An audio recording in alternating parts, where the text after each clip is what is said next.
The snow had already buried the lower path by the time they brought Mara to the edge of the boundary line. She did not cry.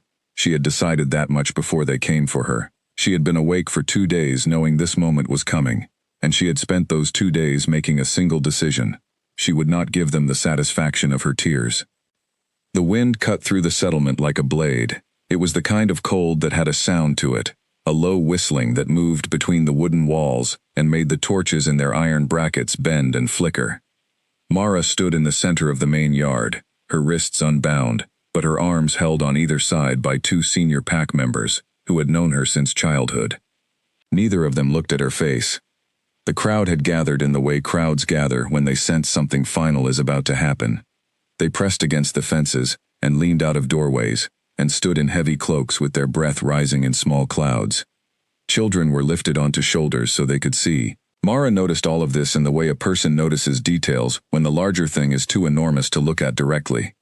Elder Croft stood at the head of the yard. He was a tall man with a gray beard that the wind kept pushing sideways, and he held a piece of rolled parchment in his gloved hand. He did not need to read from it. He knew what it said. Everyone in the settlement knew what it said. Mara had refused the bonding. That was the word they used, refused, as though it were a simple thing, a choice between 2 roads of equal weight. What had actually happened was more complicated and more ordinary at the same time. She had been told, not asked. She had been informed, 3 days before the ceremony was to take place, that she would be bonded to a man she had spoken to twice in her life. A man who looked at her the way a person looks at something they are about to own. She had said no. She had said it quietly, without anger, without performance. She had simply said no.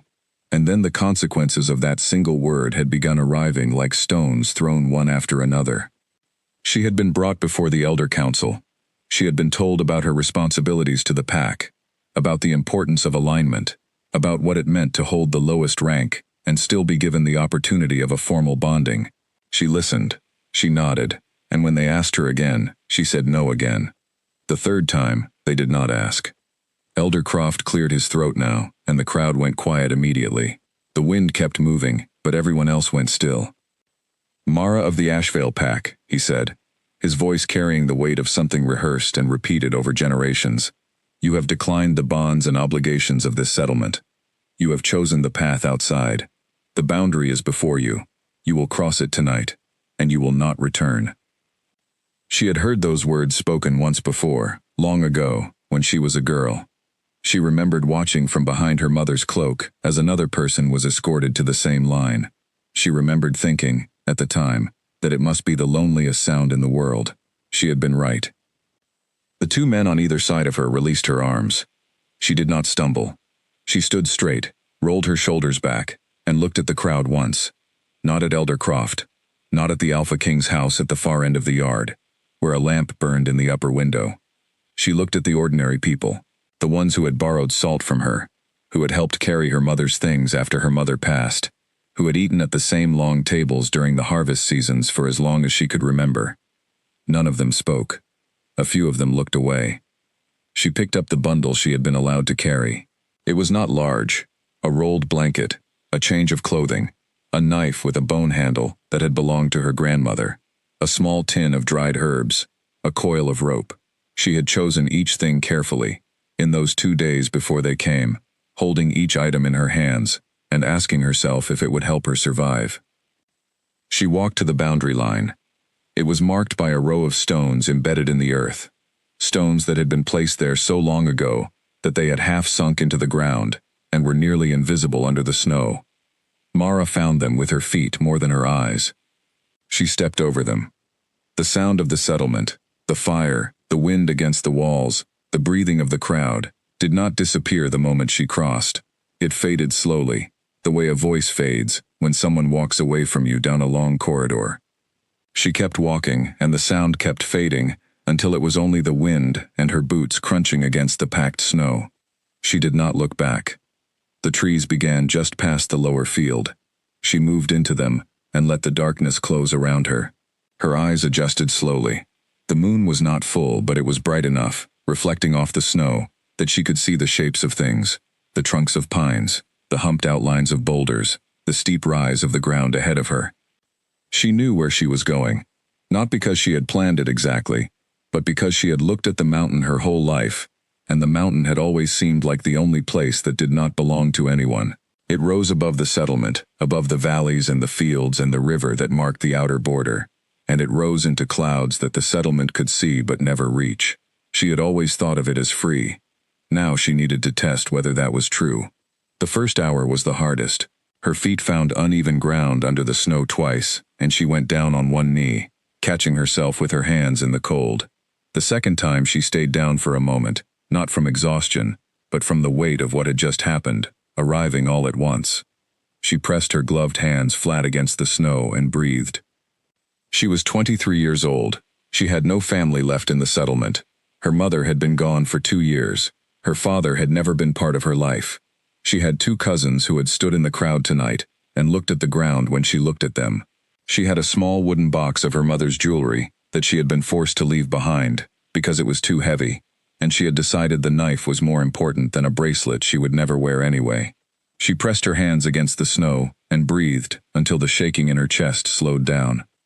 Then she got up and kept walking. The mountain grew steeper past the tree line's upper edge. She had heard stories about what was up here: old shelters, stone outcroppings that blocked the worst of the wind, springs that ran clean even in winter if you knew where to dig. She had learned these things the way she had learned everything else useful in her life, from her mother, who had learned them from her own mother, who had never trusted the settlement's version of what lay beyond its borders. Her mother had believed the mountain was older than the settlement, that it had its own rules, that if you went to it with respect and worked with it instead of against it, it would hold you.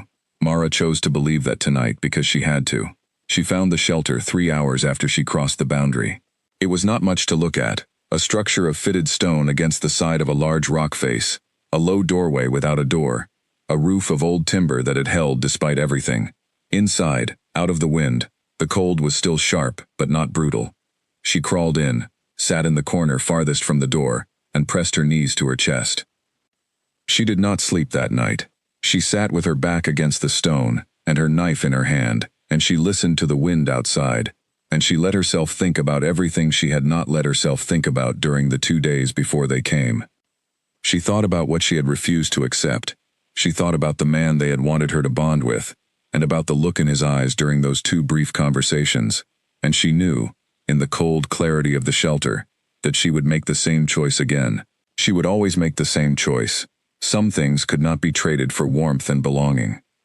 She thought about the settlement, the fires, the long tables, the smell of bread in the mornings, and she let herself grieve that for a while because it deserved to be grieved. It had been her home, even if it had failed her. She had loved the fields in autumn, and the sound of the communal kitchen, and the way the river sounded from the upper path on summer evenings. She was allowed to miss those things, and still know she had done the right thing.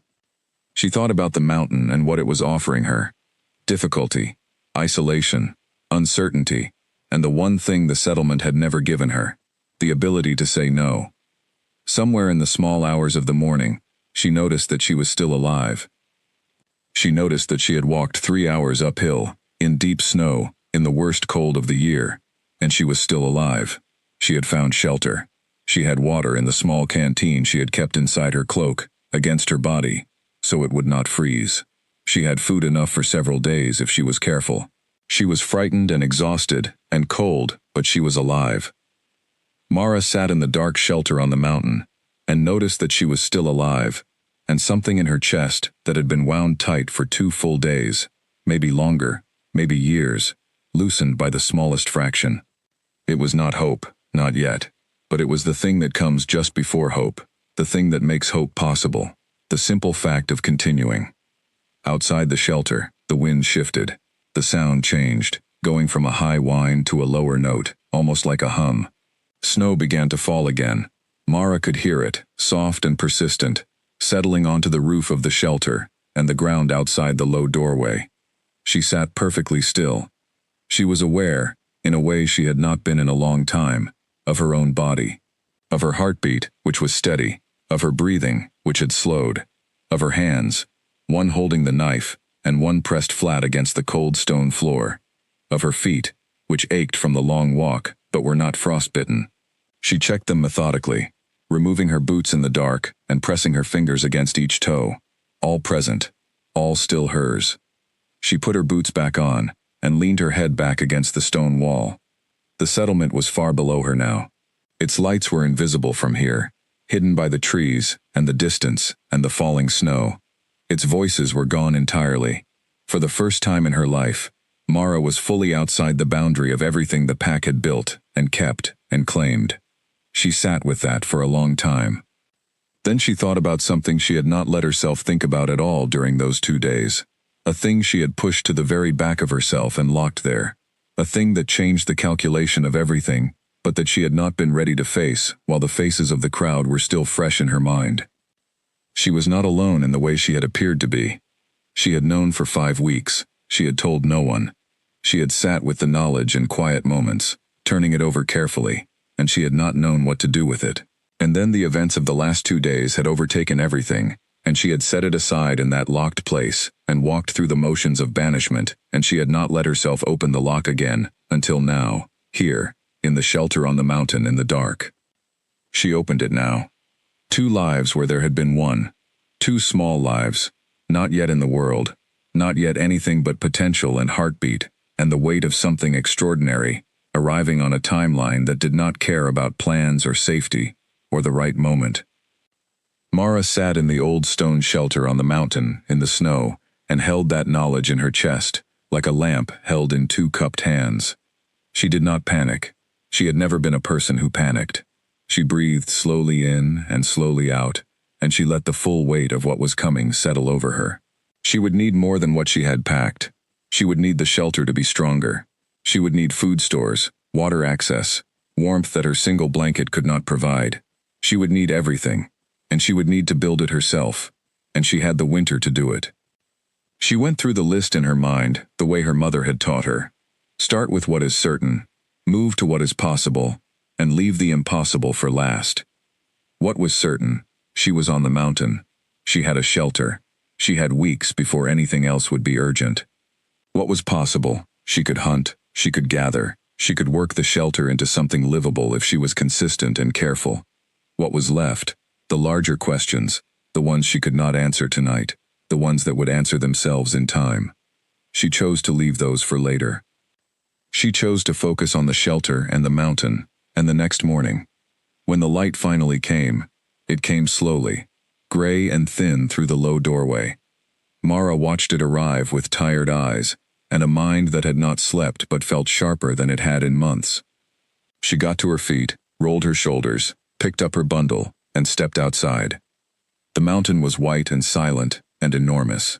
The trees below her were dark lines against the snow. The sky above was the pale gray of early morning, with a line of pink just beginning along one edge. The air was cold enough to make her eyes water, and she stood in it and breathed it in, and looked up at where the mountain kept climbing, above the tree line, into the clear heights she had not yet reached. She could hear nothing from the settlement. She could see nothing of it. It did not exist from here. Only the mountain existed, and the trees, and the sky, and the shelter behind her, and the work ahead. She turned back to the shelter. She studied its walls, its roof, its doorway. She noted what needed repair, and what was already solid. She mentally measured the interior. She began to plan. She had survived the night. Now she would survive everything that came after it. She should not have been able to do it alone. That was the thought that kept returning to her in the weeks that followed, not as a doubt but as a kind of quiet astonishment at her own capacity. The mountain had presented her with a list of impossible things, and she had worked through them one by one, not because she felt brave, but because there was no other choice. Survival does not wait for courage, it simply waits for work. The shelter needed a door. That was the first thing. Without it, the cold poured in all night, and no amount of body heat could fight the wind that came off the upper ridges. Mara spent the second and third days salvaging timber from the lower edge of the tree line, pieces of fallen pine that the years had dried into something solid. She carried them up the slope 2 at a time, which was slower than she wanted, and she fitted them into a frame and lashed the frame with rope she had soaked in the small stream that ran under the snow 40 yards from the shelter. The rope hardened when it froze, and the door held. She worked on the shelter's south wall next, packing the gaps in the stone with a mixture of wet clay she dug from under the stream bank, and pine needles, and packed snow that she knew would eventually melt, but would refreeze each night into a solid seal. It was not beautiful work. It was functional work. She learned to tell the difference quickly and stopped caring about the former. The food supply was her larger concern. She had 3 days of what she had carried before she needed to find more. And the mountain in deep winter did not offer abundance. It offered what it offered to those who knew how to look. Mara thought about everything her mother had told her, pulling the knowledge out the way you pull thread from a spool, one careful piece at a time. Under the snow along the stream bank, she found clusters of frozen roots that, when roasted over the small fire she kept inside the shelter, were starchy and filling. In the crevices of the rock face above the shelter, she found a colony of something that lived in the stone, small, dark, not pleasant but edible, and high in what her body needed. She set snares along the lower paths, where she had seen tracks, simple loops of rope tied to bent branches, and on the 4th morning, she found 2 of them had worked. She was not sentimental about it. She cleaned and cooked what she had caught, with the same methodical focus she brought to everything else. She was aware, always, of the need to be careful with her body. She was building another life inside her own, and that life required warmth and enough food and rest that she was not always able to give herself. She learned to ration her energy the way she rationed her food, thoughtfully, with an eye on what was ahead, rather than what she wanted right now. She rested when she needed to rest, even when her mind wanted to keep working. She ate, even when she was not hungry, because she understood that hunger was a signal that came after the real need, not with it. The cold was worst in the nights of the 2nd week. A series of storms came down from the upper mountain, one after another, and the temperature dropped to a level that made even the inside of the shelter feel like standing outside. Mara had added a 2nd layer to the walls by then, and the door held, but she lay under both her blanket and her cloak, and pressed herself into the corner, where 2 stone walls met, and she breathed steadily, and she thought about warmth, in the way her mother had taught her, not as a feeling, but as a thing you build in your mind, and hold there. She thought about summers, about the long afternoon light over the settlement's lower fields, the way it came in at an angle in late summer, and turned everything amber and slow. About the warmth of the communal kitchen in the mornings, the way you felt it the moment you opened the door, that wave of yeast and fire that hit you before you could even see where it was coming from. About sitting on the riverbank with her feet in the water in July, the water cold but the air warm above it. She held these things carefully. She did not use them to be sad. She used them the way you use a fire, for the warmth they gave, without mourning, when the morning came and the fire went out. The morning always came. The storms passed by the 3rd week. The cold remained but steadied itself into something she could manage, something predictable. She learned its patterns quickly. She learned when the worst of it came each night, and how long it lasted. She learned which parts of the shelter held warmth best, and arranged her sleeping accordingly. She learned the mountain the way you learn any difficult thing, through failure and adjustment, through patience you do not feel until you have already used it. She was 6 weeks from the settlement when it happened. The night came on faster than she expected. She had been working lower on the slope, checking her snares and gathering what she could from the stream bank, and when she looked up, the light had already gone flat and gray, and she knew she had perhaps an hour before the dark would make the path back to the shelter genuinely dangerous. She gathered everything quickly and started moving. She had made it 2/3 of the way back up when the cold hit her differently than it had before. It was not the cold of the air, it was internal, a rolling wave of something that moved from her center outward, and she stopped on the path and pressed one hand against the nearest tree trunk and waited. The wave passed. She breathed. She kept moving. It came again, before she reached the shelter door. Inside, she built the fire up higher than usual, and she sat close to it, and she breathed slowly, and she thought very carefully.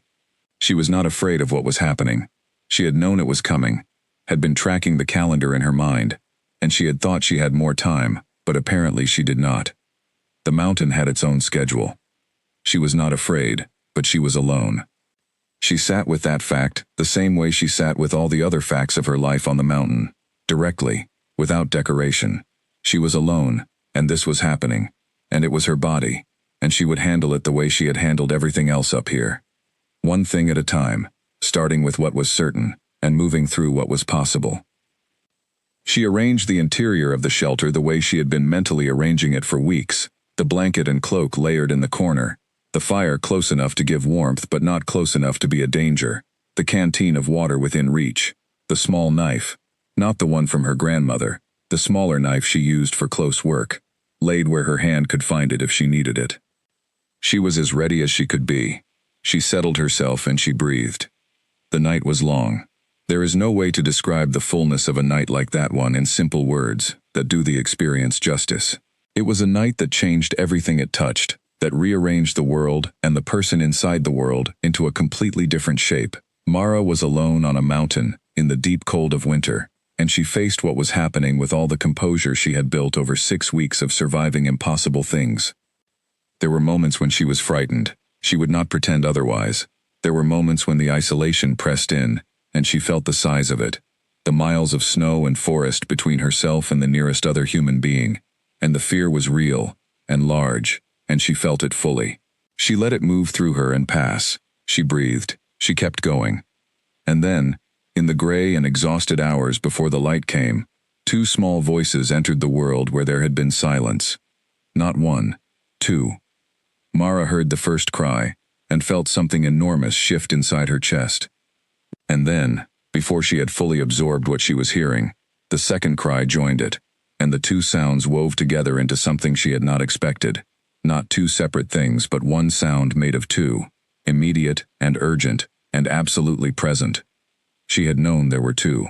The healer in the settlement, an old woman who had always been kind to her, had told her during one of the quiet examinations she had sought out before the situation became irreversible. 2, the old woman had said, pressing her hands gently against Mara's middle.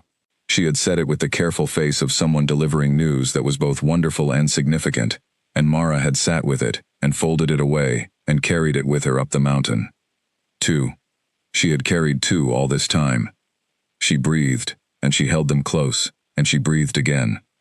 The night outside was still dark. The fire had burned down but still gave heat. The shelter was cold but not brutally so. Mara sat against the stone wall with her 2 sons against her chest, and she felt, for the first time since she had crossed the boundary line, something that was unambiguously and entirely good.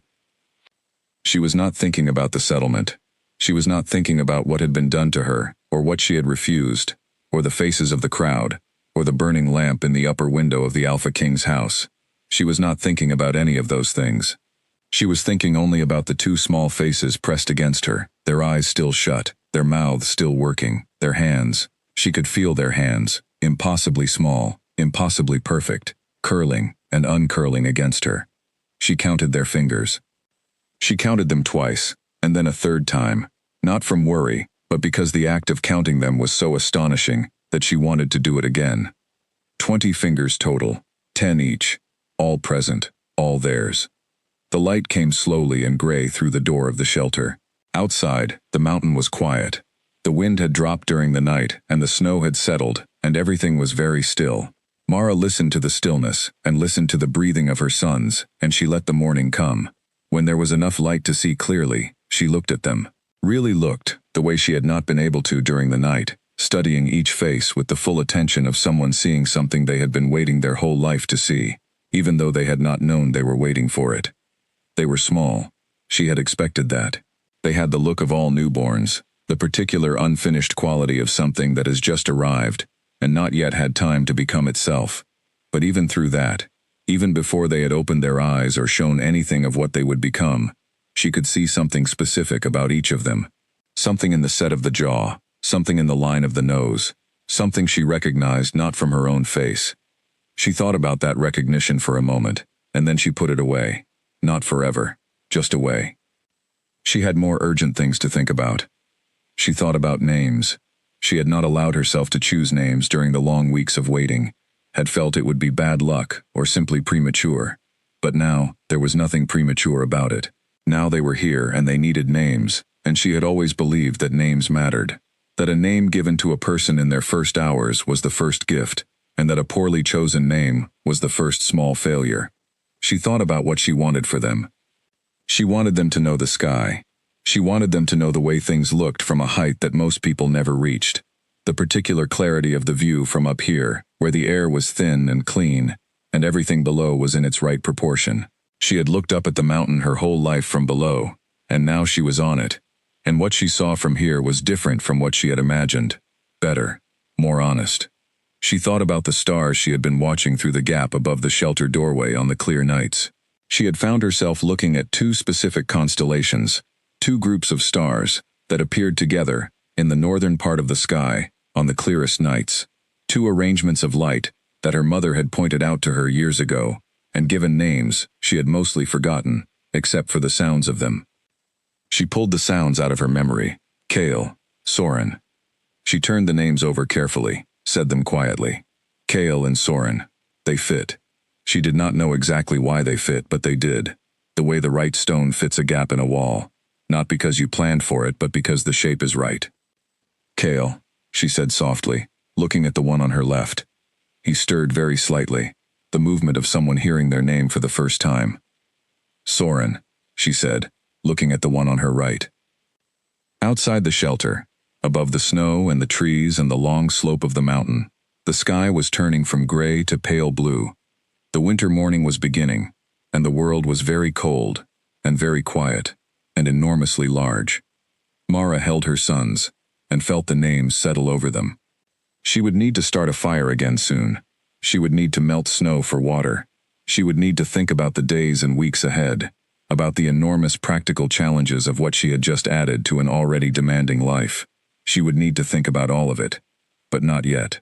For another few minutes, she sat in the corner of the old stone shelter on the high mountain, with Kale on her left and Soren on her right, and she watched the winter sky turn blue, and she let herself rest. The mountains do not care about the small troubles of the world below them. They have been here longer than any settlement, any decree, any pack or king or crowd of watching faces. They will be here long after all of that is gone. They hold whoever comes to them with the particular indifference of something very large and very patient. Mara had come to the mountain with nothing, and she had built something. Now she sat in what she had built, with two new lives pressed against her, and the mountain went on being the mountain, neither approving nor disapproving, neither warm nor cold in any way except the literal one. But it had held her. Through the worst of it, through the storms and the cold and the long nights alone, and the night that had just passed, the longest and the most important, the mountain had held her. She had always thought it would. She had been right. The first year on the mountain was the year Mara stopped fearing the mountain. She did not stop respecting it. She understood the difference. Fear was what you felt when you did not know what something was capable of. Respect was what you felt after you had learned, and kept learning, and understood that the knowing would never be complete. She had moved through the first, and arrived at the second, somewhere around the time Kale and Soren turned 3 months old, when the worst of winter had passed, and the mountain had shown her its other face. Not brutal, but almost gentle, opening itself in small ways she had to learn to notice. A spring that ran clean when the others were silted, a shelf of south-facing rock that caught the first morning sun and held its warmth well into the afternoon. A cluster of young birches that screened the shelter from the worst of the northern wind. These were not gifts exactly. They were simply things that were there, available to anyone patient enough to find them. Mara found them because she looked, and she looked because she had nothing else to do in the early mornings, before the boys woke, except walk and observe and remember. She expanded the shelter in the spring. This was a larger project than anything she had done in winter, when survival had required short, urgent tasks, and there was no energy for planning. Spring gave her the energy, and the light, and the slightly easier conditions to think ahead. She added a second room off the back of the original structure, using the rock face as a wall and fitting stones for the other 3 sides. The roof was her hardest challenge. She needed timber long enough to span the width, and she needed to get it up the slope. She spent 2 full days working out the logistics before she moved a single piece of wood. She carried the boys with her while she worked, one at a time against her chest or side depending on what her hands needed to do, and she talked to them as she worked. She narrated what she was doing and why, not because they could understand, but because she believed, the way her mother had believed, that the earliest words a child hears are the ones that shape how they think about the world. She wanted them to hear the language of problem-solving, of careful observation, of work done with attention. She wanted those to be the first patterns their minds learned to recognize. "This stone is the wrong shape," she would say, turning a piece of granite over in her hands, while Kale watched with the intense, slightly unfocused gaze of a very young child, encountering an interesting object. It won't sit flat. So we find another one. She would set the stone aside and pick up the next one. This one is better. Not perfect, but good enough for this wall. Good enough is what we're looking for most of the time. Not perfect. Perfect is very slow, and we don't always have time for slow. She talked about water and where it moved. She talked about the wind and what different sounds meant in different seasons. She talked about the trees, which ones dropped things she could use, and which ones were just structure, and which ones were important, because birds nested in them, and birds told her things about the weather. She built up a vocabulary of the mountain around her sons the way you build a wall, piece by piece, nothing dramatic, just consistent. By summer they were old enough to be set down, and they wanted to move. This was the development that changed everything. Not their first smiles, which had arrived quietly and without announcement, or the sounds they began to make that were not yet words but were already directed and intentional. It was the moving. The moment Cale rolled himself from his back onto his stomach and pushed his arms against the ground and discovered that he could go somewhere. And then the moment Soren did the same thing 3 days later, and then their eyes met across the distance of the shelter floor, and something passed between them that Mara, watching, could only describe as recognition. They recognized each other as partners. That was what it looked like, as though each of them had known theoretically that there was another one, and had now confirmed it, and was adjusting their understanding accordingly. From that point forward they operated as a unit in a way that Mara found both wonderful and slightly startling. When one of them woke in the night, the other was already awake. When one of them reached for something, the other was often already handing it or moving toward the same thing. They were not identical. Cale was broader in the shoulders even this early. Soren's eyes were set slightly wider apart, their mouths shaped differently, but they moved through space, as though they were aware of each other at all times, as though each one carried a sense of where the other was built into the back of his awareness. Mara watched this, and thought about what it meant to raise two people on a mountain, with no other human contact. She thought about it carefully, not with anxiety, but with the same attention she brought to the practical problems of food and shelter and warmth. She was giving them a world that was very specific, and, in most ways, very small. No other children, no crowds, no settlement, no pack structure, no hierarchy, no ceremony, just the mountain, and her, and each other. What she was giving them instead was something most children never had: her full and undivided attention, all day, every day, combined with an environment that demanded engagement at every moment. The mountain did not allow passivity. Everything on it required active participation. The cold required you to respond to it. The terrain required you to adapt to it. The changing seasons required you to learn and relearn. Mara was giving her sons the mountain as their education, and the mountain was a demanding teacher. She was also giving them herself, not just her presence but her knowledge, her habits, her way of moving through problems. She was, without planning it, passing down every useful thing her mother had given her, and adding to it everything she was learning herself. The boys were receiving 2 generations of careful, practical knowledge about how to survive and how to pay attention, compressed into their earliest and most absorbent years. She thought about this often, and hoped it was enough. She thought it probably was more than enough in some ways, and wondered what would be missing. The settlement's children had something she could not give Cale and Soren: a sense of belonging to something larger than themselves, a community of other people, the experience of being part of a group that had a history and a future. She was not naive about what her choice had cost them, even though she had not been given much of a choice. She told herself she would find a way to address what was missing when the time came, when they were older, when she understood better what they needed. For now, she watched them crawl across the floor of the expanded shelter and pull themselves up against the walls and take their first unsteady steps with the same unstoppable focus they would later bring to everything, and she focused on the present. Autumn on the mountain was the season of work. Mara had learned this in her first winter, and she approached it now with the efficiency of someone who knows exactly what is coming and exactly what is required. She set snares farther out than before because she needed more. She gathered and dried and smoked and stored, with an intensity that left her arms aching by evening. She repaired the shelter walls and reinforced the door and laid in enough wood to see them through twice the winter she had survived before, because she could not afford to be caught short. The boys, who were walking now, Soren first, then Kale 2 weeks later, were her constant companions during the gathering work, toddling beside her on the easier terrain and riding against her on the harder slopes. She let them touch things. She let them pick things up and examine them, and attempt to eat things that were not food, gently correcting them and explaining. She let them fall down and get up again, without rushing to them, watching to see whether they needed her or whether they were capable, most of the time finding that they were capable. She began taking them to the upper reaches of the mountain, above the tree line, in the autumn. She had been up there herself in the early months. It was where she went when she needed to see far, when the smallness of the shelter was pressing, and she needed to remember that the world was large. From the upper ridge, on a clear day, you could see for an enormous distance in every direction. The valleys below, the forests, the glint of rivers, the faint distant outlines of settlements. And above, the sky in all directions, unobstructed, the blue of it at that altitude, a shade deeper and more absolute than the blue you saw from the valley floor. The first time she carried Soren up to the ridge and held him so he could see, his face did something she was not ready for. He went completely still.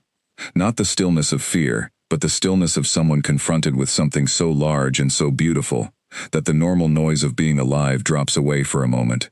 He looked out at the distance, and he was absolutely still. And then he turned his face and looked at Mara, and the look on his face was a question she could not answer with words. "I know," she said. He looked back at the distance. Kale's reaction, when she brought him up 2 days later, was different. He looked at the distance for a moment, and then he looked down, at the steep slope of the mountain below them, and she could see him calculating. He was trying to understand the geometry of it, the relationship between where he was standing and where everything else was. He was thinking about how the height worked. She watched both of these responses, and they told her something she had been wondering about. Soren felt the world. Kale measured it. Both would be useful. Both were necessary. She was raising two people who would approach the same mountain differently, and who would, because of that, be stronger together than either was alone. The winter of their first birthday passed more easily than she had feared. Easier than her first winter, which she had survived barely, and easier than the winter of their birth, which had been the longest. She had prepared better, and she was stronger now, and the boys had moved past the most fragile stage, into something hardier. They slept through the worst of the cold nights curled against her, one on each side, and she lay in the dark shelter listening to them breathe, and felt the enormous satisfaction of this small, warm thing in the middle of everything large and cold. She told them stories in the dark. She was not sure where the stories came from. Some of them were her mother's, the ones she remembered well enough to reconstruct. Some of them were things she had half forgotten and filled in with invention, and some of them she made up entirely, stories about the mountain itself, giving the stone and the wind and the animals around them characters and intentions and the ability to speak. She made the mountain wise and old, and slightly impatient with the smallness of the things that happened at its base. She made the animals practical and straightforward. She made the sky curious. She did not make people in the settlement characters in the stories. The settlement did not exist in the world she was building for her sons. Not yet. By the time Kale and Soren were walking confidently and beginning to speak their first clear words, Mara had been on the mountain for nearly 2 years. She was a different person than the one who had crossed the boundary line in the snow. Not harder exactly, sharper maybe, more at home in silence, more comfortable with difficulty, more trusting of her own judgment because her own judgment had kept her alive and kept her sons alive through a series of challenges that had no margin for error. She had also, she realized, become almost entirely self-sufficient in a way she had not expected, not just practically. She had food, shelter, warmth, health, but internally. The longing for other people, for conversation and company and the ordinary social life of a settlement, had been intense in the first months. It had faded. Not gone entirely, but faded to something manageable, something she could sit beside without it overwhelming her. She had her sons. She had the mountain. She had the work of each day, which was never boring, because the mountain was never exactly the same twice, and the needs of two small people were never exactly the same twice either. She had the satisfaction of building something with her own hands and watching it hold. The settlement existed in her memory. It had weight in her memory. History and texture and faces she still occasionally dreamed about, but it did not have the power over her it had once had. It had made a decision about her, and she had made a decision of her own, and the mountain had shown her, day by day, that her decision had been right. She was alive. Her sons were alive. Kale and Soren were growing into themselves in ways that astonished her regularly. That was enough. That was, by any measure she could think of, more than enough. What she could not know, what she had not allowed herself to think about with any directness, was that the mountain, for all its silence, was not completely invisible to the world below. That smoke rises. That tracks on snow can be read. That two small children making the particular sounds of small children carry farther in mountain air than anyone raising them would naturally think to worry about. She could not know what seeds were being planted far below in the conversations of traders and travelers. She could not know about the curious looks exchanged when stories were told around evening fires in the valleys. She could not know about the elder woman in the settlement, who sometimes stopped what she was doing and looked up at the mountain with an expression no one around her could quite read. She could not know any of that, so she did not think about it. She thought about the next morning, and the one after that, and she kept building. The twins ran into storms the way other children ran into open fields. That was the simplest way Mara could describe it to herself, watching them from the shelter doorway when the weather turned, watching them turn their faces up into the driving rain, and hold their arms out as though they were trying to catch it. They were 5 years old. 5 years old, and they did not know what it was to feel small in the face of weather. They only knew the mountain, and the mountain had never told them that storms were things to hide from. Mara had not told them that either. She had told them about lightning, which was genuinely dangerous, and about cold that came too fast, which was manageable if you knew the signs. But the storms themselves, the wind and the rain and the thunder that rolled through the high passes, she had never treated those as enemies. They were simply the mountain's moods. You read them, you respected them, you did not run from them. So Kale and Soren did not run from them. What they did instead surprised Mara even after 5 years of being surprised by them on a regular basis. They moved with the weather, not against it, not passively through it, but with it, the way a swimmer moves with a current, using its direction and energy. She had first noticed this when Soren was about 4, chasing something small and quick through the underbrush in a moderate rainstorm, and she had seen that he was not fighting the wet ground underfoot, but using the way the wet surface changed his movement, sliding controlled rather than struggling for grip, faster than he should have been on such terrain. Kale did the same thing differently. Where Soren moved with flow, Kale moved with geometry.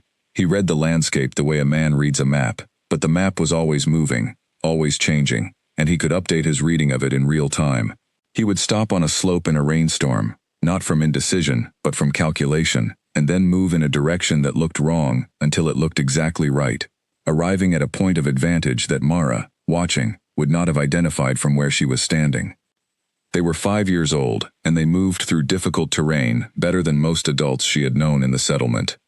She was not surprised by this, exactly. She had given them the mountain, and the mountain had been teaching them since before they could walk.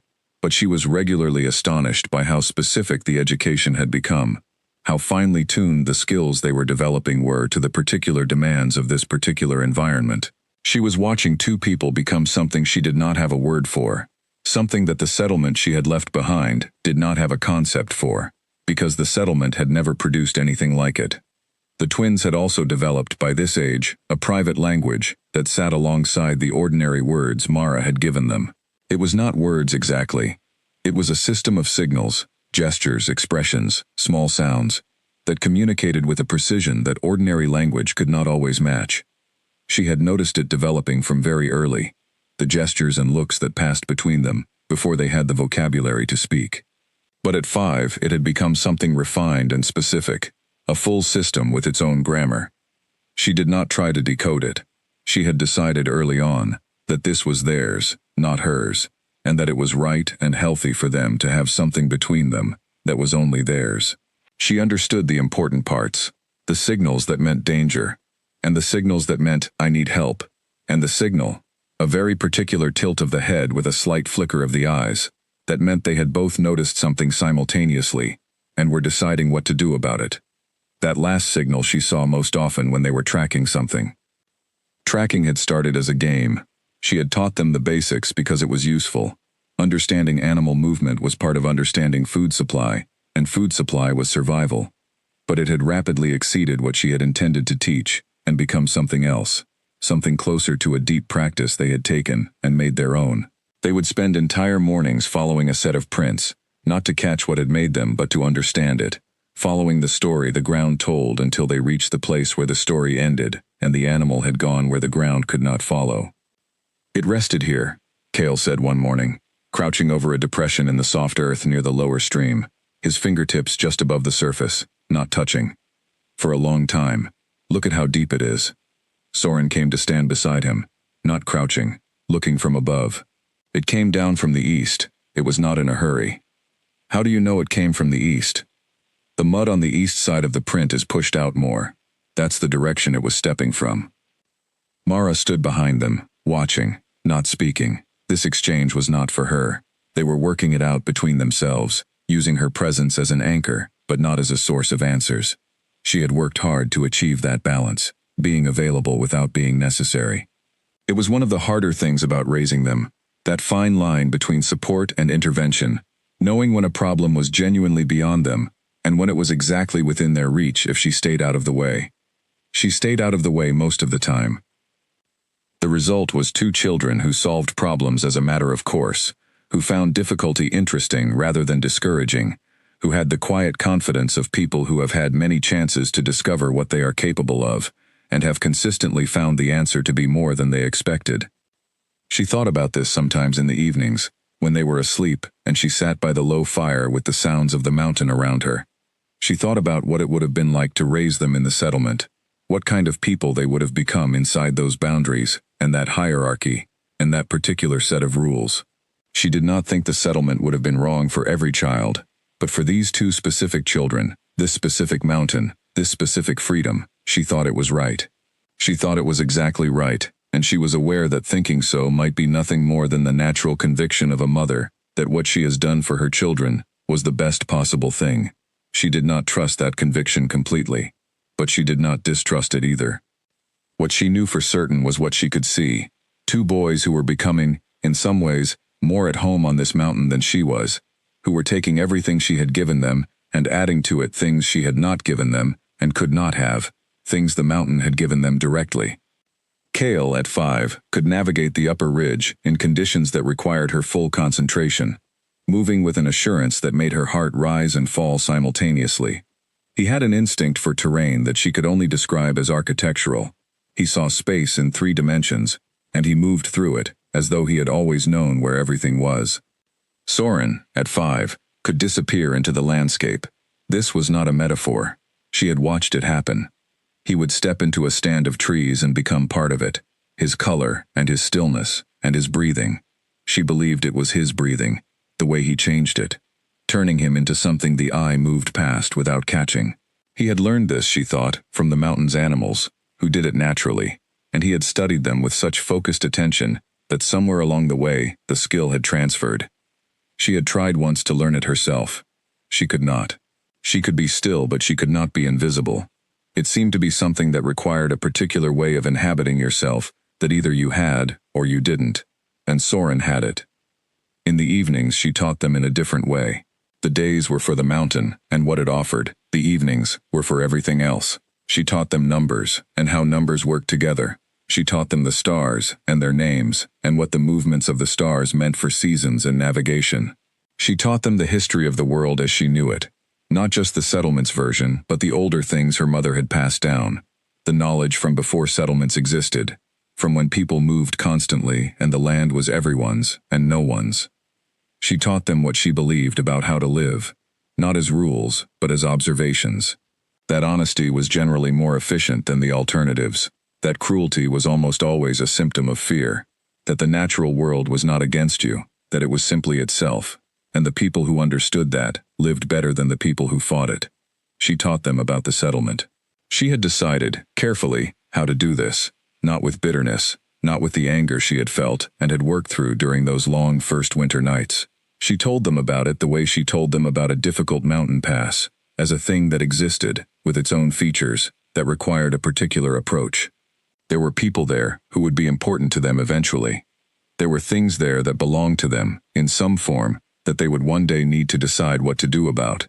She gave them that information, and she did not color it more than she had to. They listened carefully. They always listened carefully. It was, she had come to realize, one of their most significant abilities, not just the capacity to pay attention, which was considerable, but the capacity to listen, without immediately rushing to judge or respond. They sat with things. They turned things over. They came back to her days after a conversation with a question or an observation that showed they had been processing it quietly the whole time. Cale came back to her, 3 days after she had told them, for the first time, something more specific about why they lived on the mountain. He came back early in the morning, before Soren was awake, and he sat across from her by the fire, and he looked at her for a long time without speaking. Then he said, "So we were born here." "Yes. On purpose." She considered that. "I came here on purpose. You were born here because I was here." He thought about that. "But you chose to come here." "Yes." Another long pause. The fire crackled between them. "And the people down there chose not to help." She breathed carefully. "The people down there made decisions based on their rules. The rules said I had to go. But no one stopped it." "No." He looked at the fire. "Soren is going to want to go down and talk to them." "How do you know?" He looked up at her with an expression that was too old for a 5-year-old and perfectly right for the person she had been watching him become. Because that's what Soren does. He wants to understand things, and he won't be able to understand why they did that without asking them. Mara sat with that. "What about you?" she asked. Cale looked back at the fire. "I don't need to ask them," he said. "I already know what I think." She did not ask him what that was. She would wait until he was ready to say it. Outside the shelter, the mountain was beginning to lighten with the first gray of morning. She could hear, from somewhere above the tree line, the specific quality of wind that meant the day would be clear. She could hear Soren shifting in his sleep, and the small sound he made before he woke, which had not changed since he was an infant. She could hear water moving somewhere under the snow. She sat with Cale by the fire, and the morning came around them. She was raising, she understood, not children so much as specific individuals. They were not blank. They had never been blank. They had arrived already themselves in some essential way, and she had been given the task not of filling them, but of clearing the space for them to become what they already were. The mountain had helped. The mountain was good at clearing space. Somewhere below the tree line, impossibly far below, the settlement went about its morning. Its fires were lit. Its people were waking. Its Alpha King was wherever he was, doing whatever he did, entirely unaware that on the mountain above him, 2 5-year-old boys were sitting by a fire and having conversations about justice and choice and the nature of the people below them. Entirely unaware that one of those boys had his exact eyes. Entirely unaware that what had been sent away had, in 5 years of silence and mountain air and careful work, become something the settlement had never managed to produce. Entirely unaware that the mountain had been keeping what it had been given. The rumor arrived in the Ashvale settlement, the way most true things arrive, quietly, without announcement, in the mouth of someone who did not know the weight of what they were carrying. It was a trader named Owen who brought it. He came through the settlement in early autumn with a cartload of cured hides and dried goods from the eastern valleys. A man in his 40s, with a weathered face, and the slightly distant air of someone who spent most of his life moving between places, and not staying long enough in any of them to feel fully present. He had been making this particular route for years. He knew the settlement well enough to know which households would buy and which would look and not purchase, and he had the easy shorthand of a familiar stranger with the people who met him at the gate. He sold his goods. He ate the supper that was offered to him. He sat by the fire in the common hall, with 3 or 4 of the settlement's men, who had come to hear whatever news he carried from the east, because traders were also, always, the bearers of news. He talked about prices in the eastern markets, about the early signs of a hard winter coming, about a fire that had taken part of a settlement 2 valleys over, and the rebuilding that was underway. And then, in the loose and casual way that people add things to conversation, when the important business is done, and they are simply talking, he mentioned the boys. He had seen them twice, he said. Once in the spring, near the high pass above the settlement, 2 boys moving through the upper tree line, with a speed and ease that had stopped him where he was on the path. He had watched them for a long time before they disappeared. The second time was only 2 weeks ago, on the same upper route, and this time he had been closer and had seen their faces. Something about them, he said, and then he paused and looked at the fire, as though he was trying to find the right word. There's something about them that stays with you. I've been on that route for 12 years, and I've never seen anyone up there who moved like that. And their eyes. He stopped again. One of the men at the fire leaned forward slightly. What about their eyes? Storm gray, Owen said. Both of them. That particular shade, not blue, not quite. You don't see it often. Very clear, very still. Like they were looking at you, and they had already thought several things about you before you'd had a chance to speak. The men around the fire were quiet for a moment. Whose boys? One of them asked. That's what I couldn't work out, Owen said. There's no dwelling up there that I've ever known about. No settlement on the high mountain. They were just there, wild-haired, both of them, dressed in what looked like leather they'd made themselves. And completely unafraid. That's the other thing. They looked at me the way... He paused, and then finished. The way people look at you when they're on their own land. The fire popped. Someone added a piece of wood. Twins, you said? Couldn't miss it. Same build, same coloring, same way of holding themselves. Not identical, but clearly from the same stock. The conversation moved on after that. Owen finished his supper and slept in the common hall, and left before dawn with a portion of what he had brought in trade. The men who had heard his story dispersed to their own houses. It was late, it was the beginning of the cold season, and there was work early in the morning. The story of the boys on the mountain was the kind of interesting thing you heard from a traveler and thought about for a day or two before it was replaced by the next thing. Except that one person who heard it did not replace it. Elder Agneth had been in the back of the common hall that evening, doing what she often did in evenings, sitting with her mending in the corner where the light was good and the fire was warm, listening without appearing to. She was 71 years old, and she had the gift, which she had cultivated deliberately over several decades, of being underestimated. People said things around her that they would not have said if they had realized how carefully she was listening. She had listened to Owen very carefully. Storm gray eyes. Twin boys, the high mountain, wild-haired, dressed in their own leather, unafraid, moving through the upper tree line with ease. Agneth set her mending in her lap and looked at her hands for a moment. She had been a young woman, barely 20, when the settlement's previous elder had taken his position. She had watched the politics of the settlement shift and turn over 5 decades. She had watched 2 Alpha Kings take power, and one of them lose it.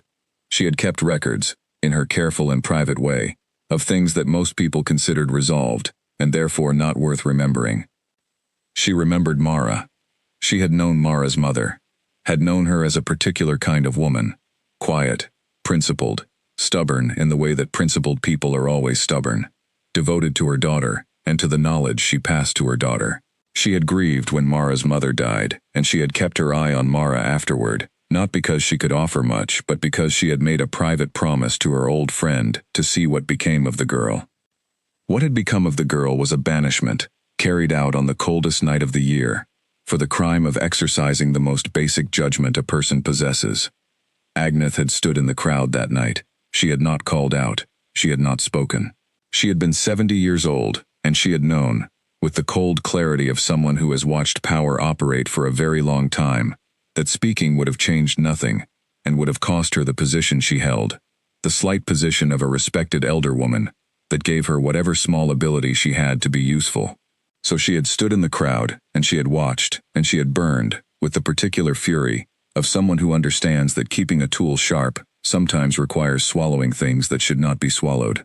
And then 5 years had passed, and Owen the traitor had sat by the fire, and said storm gray eyes.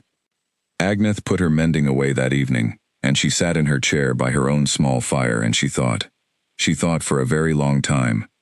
She turned over what she knew, and what she had noticed, and what she had been keeping in the back of her careful mind for years, waiting for the right moment. The right moment had arrived.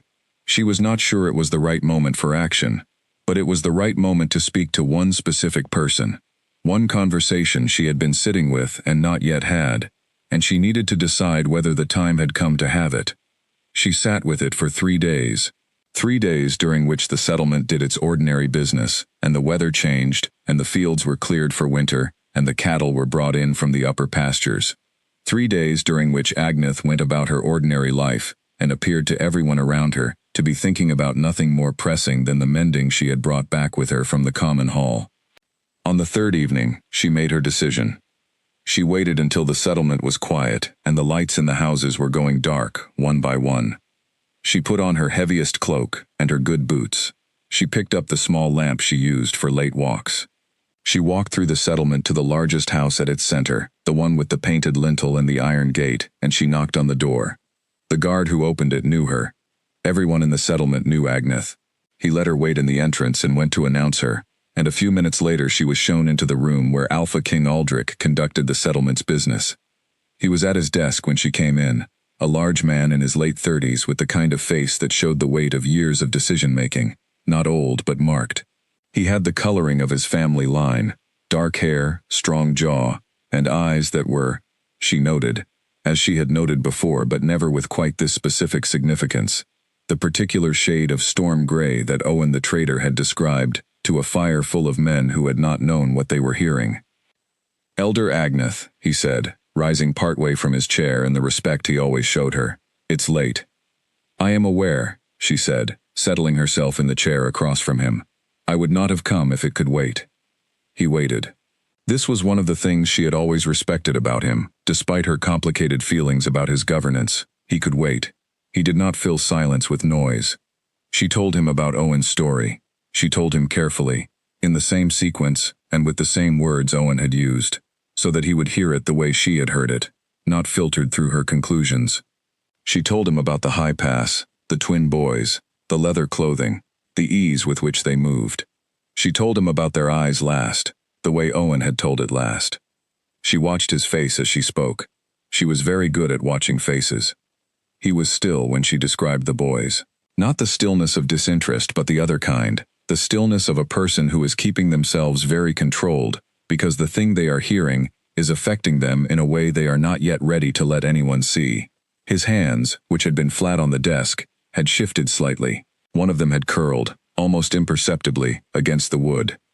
When she finished, he was quiet for a moment. "How old would they be?" he said, slowly. Not a question exactly, more like a thought he was having out loud. "5, Agneth said. "Or just past 5. He said nothing. "I thought," Agneth said, "that you should know." He looked at her then, and she held his gaze without difficulty. She had been holding difficult gazes for 7 decades. His was not the hardest she had faced. "Are you certain?" he said. "I am certain of what Owen told me," she said carefully. "I am certain of what I remember. The connection between the two things. That is something only you can be certain of." He looked away. He looked at the desk. He looked at the lamp burning on the corner of it. His face had a quality she had not seen on him before, or had seen only rarely. Uncertainty. Real uncertainty. The kind that does not resolve itself through authority or decision-making, but that has to be sat with until it shows you which way it opens. "You've carried this for 3 days," he said. "Yes. Before you came to me." "Yes." He seemed to understand why. He did not question it. Agneth rose from her chair and straightened her cloak. "I have said what I came to say," she said. "What happens next is not my business to direct." She left him sitting at his desk with the lamp burning in the corner, in the silence she had given him, thinking thoughts that were entirely his own to think. Outside, the settlement was dark and cold. The stars were out, very clear and very distant, in the way they were on autumn nights when the air was dry and the warmth of the day had gone out of it completely. Agneth walked home slowly, not from weakness, but from the feeling of a person who has set down something heavy and wants to feel the absence of it for a while, before they pick up the next thing. She did not know what Aldrich would do. She had suspicions.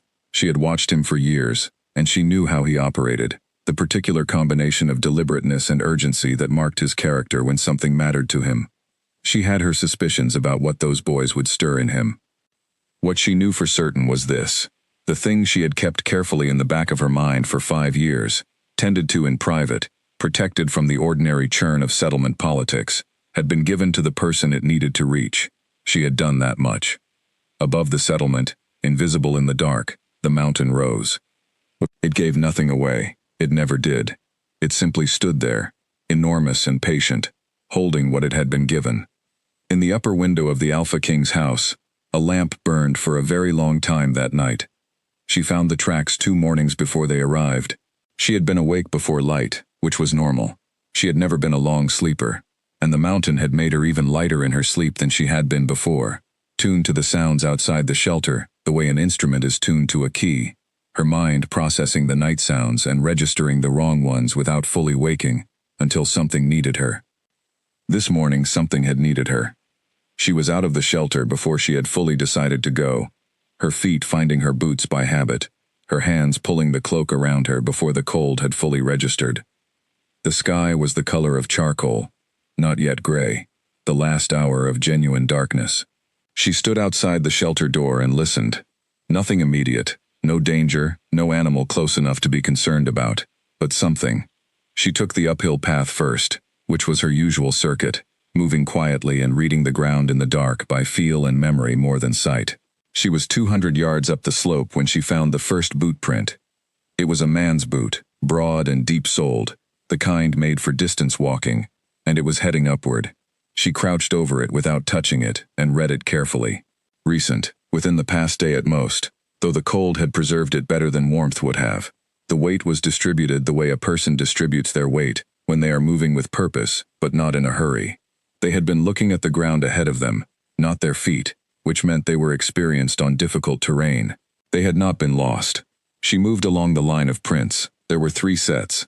3 men, she thought, spread out slightly in the way of people who are comfortable traveling together, not bunched as strangers would be. One of them was heavier than the other 2. One had a slightly shorter stride. Scouts. She stood on the slope in the dark and absorbed this information with the focused calm of someone who has been expecting something without knowing its exact timing. She had known, in some part of herself that she kept well away from her daily thinking, that the mountain's invisibility was not permanent. She had known that 2 children on a high slope eventually become harder to hide than 1 woman alone.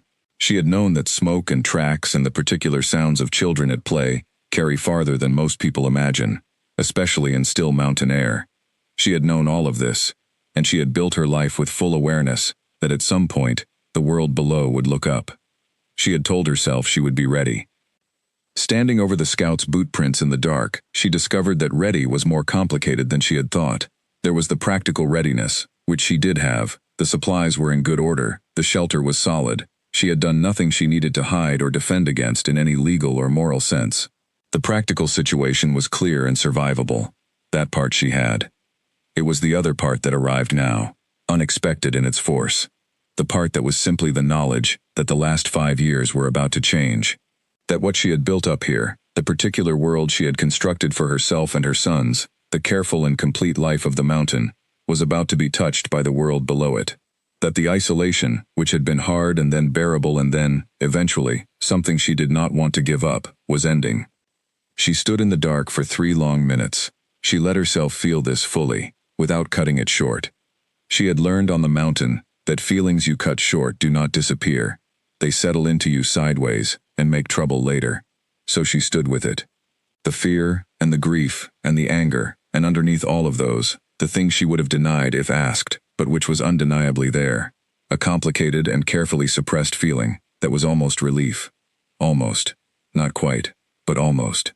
She went back to the shelter. Kale and Soren were both awake, sitting by the remains of last night's fire, with the particular look of boys who had been awake for a while, and were trying not to make noise about it.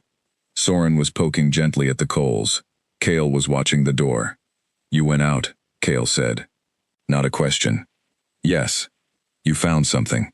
She sat down between them, which was unusual enough that it made them both sit straighter. "There are people coming up the mountain," she said. Soren stopped poking the fire. Both of them went very still, in that way they had. The total alertness that was one of the things that most reminded her they had been raised on a mountain. She told them what she had found, the tracks, the reading of them, what they meant. She did not soften it or simplify it. They were 5 years old, and they had the comprehension of people who had been talked to as though they mattered, since before they could speak. They followed what she said, and they were quiet with it for a moment after. Then Soren said, "The settlement. I think so. Because of us?"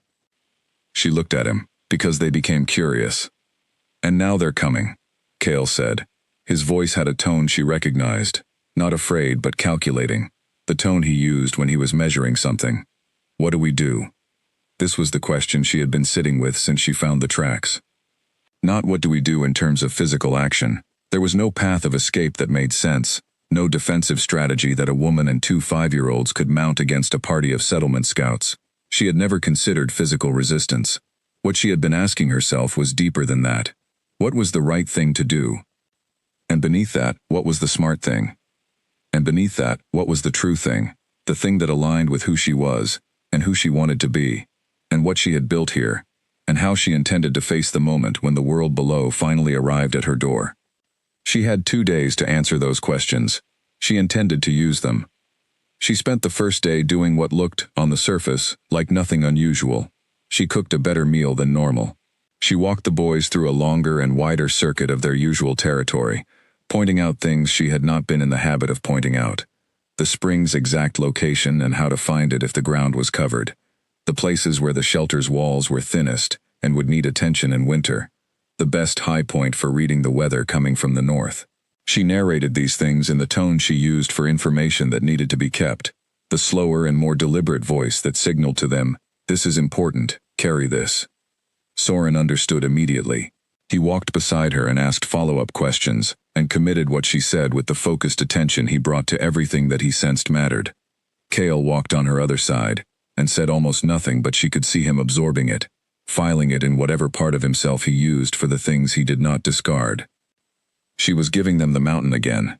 Not for the first time, but in a specific and deliberate way, passing it to them as something they could hold independently of her presence, something that would belong to them even if circumstances changed. On the second day, she did something she had not done in 5 years. She sat down with her sons and she told them everything. Not the simplified version she had given them in pieces over the years. Not the careful, neutral, colored as little as possible account she had maintained to protect them from a weight they were too young to carry. She told them the real version. All of it. She told them about the bonding she had refused, and why. She told them about the crowd, and the boundary stones, and the cold walk. She told them about finding the shelter, and what the first night had been like, and what she had understood, sitting in the dark, about what was growing inside her. She told them about their birth, carefully, honestly, without making it smaller than it was, or larger. She told them about building the shelter's second room, and learning the mountain's rhythms and the decisions she had made, one by one, about how to raise them, and what to give them, and what she hoped they would carry. She told them about the Alpha King. She told them his name. She told them what he had been to her, nothing personal, simply the authority figure who had signed the decree, who had not stopped it. She told them the truth about their parentage, as calmly and directly as she could manage, not as a wound but as a fact, the way she told them about difficult terrain. This is what it is. Here is how to navigate it. Soren listened to all of this with his eyes on her face. When she finished the part about the Alpha King, he was quiet for a long time. "Does he know?" he said. "He may know now. I believe he is one of the people coming." Soren thought about this. Then he is coming because he found out. Yes. Not because he was looking before. I don't know. No one was looking before that I was aware of. He nodded slowly. This was how he processed difficult things. Out loud, through questions. Not to seek reassurance, but to build a complete picture. Cale had not said anything for a long time. He was looking at the fire. Mara waited. "He didn't know about us," Cale said finally. "He did not. But he knows now." "I believe so." Cale looked up from the fire. "Why are you telling us all of this now? Why not wait and see what happens first?" She met his eyes. He looked so much like himself, and so much like the things she had been trying not to think about for 5 years. "Because," she said, "I want you to meet whatever comes, already knowing who you are. I don't want anyone below to be the first person to tell you the truth about your own lives." Cale held her gaze for a moment, then he nodded, a single firm nod, the gesture of someone who has received something they needed and is confirming they have it. Soren reached over and took her hand. She held it. She was not someone who was easily moved to sentiment. The mountain had given her a clear-eyed practicality that she valued, but she held his hand and let the warmth of it move through her. That evening she braided her hair. She had not braided it in years. On the mountain, practicality was the only aesthetic that made sense, and braiding was not practical. But she had braided it every day in the settlement as a girl, and then as a young woman, and her mother had taught her the particular pattern their family used, a 3-strand with a 4th woven in at intervals, and she sat by the fire and did it slowly and carefully, her hands moving by muscle memory through a pattern they had not used in 5 years. She found her good cloak at the bottom of the chest where she kept the few things she had from before. It was still good. She had maintained it. She maintained everything. She laid it out for the morning. She was not dressing up for them. She was dressing for herself. She had been told to leave with nothing but what she could carry, and she had carried herself. And she had built something out here that no decree could touch. And when the world below arrived at her door, she would meet it looking exactly like a person who had been in the right all along. Because she had been. She put the good cloak away, and went to sleep with her sons on either side of her, and the mountain quiet above them. She slept better than she had in weeks, which surprised her. But it was the sleep of someone who has made her decisions, and set down the weight of having to keep making them, and that particular sleep is always deep. The storm came from the north, which was unusual. Most of the storms that hit the mountain's high ridge came from the west, riding the long flat approaches of the upper valleys, building speed over the open terrain before they hit the tree line. This one came differently. It came down from the peaks above, which meant it was colder, and faster, and less predictable, and it arrived 2 days after Mara found the scouts' tracks, on the exact morning she had been expecting people to come. She heard it before she could see it. That particular sound in the upper wind, a high-pitched note that shifted into a lower register when the clouds began to move down the face of the mountain, was something she knew the way she knew the other signals the mountain used. She was outside before dawn when she heard it, and she stood in the cold air and listened and calculated. It would hit by midday. It would be severe. She went back into the shelter and said nothing about it to the boys. They would know soon enough. They always knew when something was coming. They read the mountain the way she did now, with the full-body attention of people who depended on it. Soren, who was lying still in the way that meant he was awake and listening, had almost certainly heard the wind shift while she was outside. She made breakfast. She kept her hands busy and her face neutral, and she let the morning move at its own pace. Below the mountain, in the forests of the middle slope, 3 settlement scouts and 1 additional figure had made camp the night before, in the shelter of a large limestone overhang that cut the worst of the wind. They had camped well. They were experienced men who knew mountain conditions, and they had been up before dawn, taking food and preparing for the last section of the climb. The additional figure was not one of the scouts. He had come with them, but he was not one of them, and the subtle adjustments in the scout's behavior around him, the careful spacing, the extra attention to where he put his feet on difficult terrain, the small automatic courtesies that people extend to someone whose authority they respect, made his position clear without requiring any announcement. Aldrich had not told anyone except his most trusted men where he was going, or why. He had simply said he needed to visit the upper mountain, and would be gone for several days, and the efficiency with which this was organized, the speed with which the scouts had been assembled and the supplies prepared, reflected the fact that when Aldrich decided to do something, the machinery around him responded accordingly. He had spent the 2 weeks since Agneth's visit in a state that he would not have described to anyone, and that showed itself only in small ways to those who knew him well. He had been still, more still than usual. He had conducted the settlement's business with his usual clarity, but there had been a quality of inwardness to his attention, a sense that part of him was elsewhere, working on something that the ordinary business of the settlement could not touch. He had made no announcement and no declaration. He had given himself time to think, which was how he operated when something mattered. He did not rush. He thought until he understood, and then he moved. What he had come to understand, in those 2 weeks, was not simple. It was, in fact, one of the most complex things he had been required to think through in years of making difficult decisions for a settlement of several hundred people. It involved a reckoning, not with policy or strategy, but with himself, and those were always the hardest kind. He had known about Mara's banishment. He had not known her specifically, had not known her name before the decree crossed his desk, but he had signed it, with the confidence of someone who signs many such documents in the course of maintaining a settlement's order. The rules were the rules. They existed for reasons. He had believed that. He believed it less completely now. He had spent 2 weeks turning over what he knew about the situation, and arriving at a view he did not entirely like, that the rules he had signed with confidence had produced an outcome that was, at its core, unjust. That a woman had been sent out into a mountain winter for the singular act of exercising her own judgment about her own life. That he had facilitated this with his signature and had not thought very hard about it, because thinking hard about every decree was not, in practice, possible, and the system was supposed to handle these things correctly. The system had not handled it correctly. And now there were boys on the mountain, 2 of them, with storm-gray eyes. He climbed in the pre-dawn dark with the scouts moving ahead and behind him, and he thought about what he was going to say when he arrived.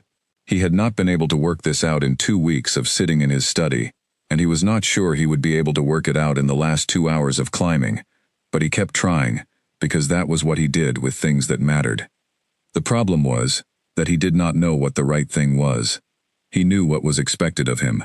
He knew the paths that convention provided: formal acknowledgement, formal provision, the orderly management of an extraordinary situation through the machinery he had available. He knew all of that. What he did not know was whether any of it would be enough, or right, or whether the woman on the mountain would accept it, or whether she should. He climbed, and he thought, and he arrived at no conclusions. At mid-morning, the storm began to make itself known. He felt it first as a change in the sound around him, the way the wind shifted from the left side to directly above, the way the trees began to move in a different pattern. He had enough experience on mountain terrain to recognize what was happening, and he looked up and saw the underside of a massive cloud system coming down the face of the peak above them. "How far to the ridge?" he asked the lead scout. The man looked up, then at the trail ahead, then back at the sky. 3 hours in good conditions. In this. He did not finish. "Is there shelter between here and the ridge?" "There's a section of the overhang we passed this morning, about 40 minutes back." Aldrich looked at the sky again. It was moving fast. "We go forward," he said. "We find what shelter there is." The scouts exchanged a look, but said nothing. They turned forward and kept climbing. The storm hit them fully about an hour later, high on the slope above the tree line, where the wind had nothing to slow it. The temperature dropped sharply, and the snow came horizontal, dense and fast, cutting visibility to the length of a man's arm. Aldrich put his head down and kept walking, following the scouts' footprints that were already filling in ahead of him, using his hands against the rock face to his left to stay oriented. It was, he thought, an exceptionally bad time to be on a mountain. He kept moving because stopping was worse. In a storm of this severity, at this elevation, the only right answer was to keep moving toward shelter. He did not know what shelter there was above him.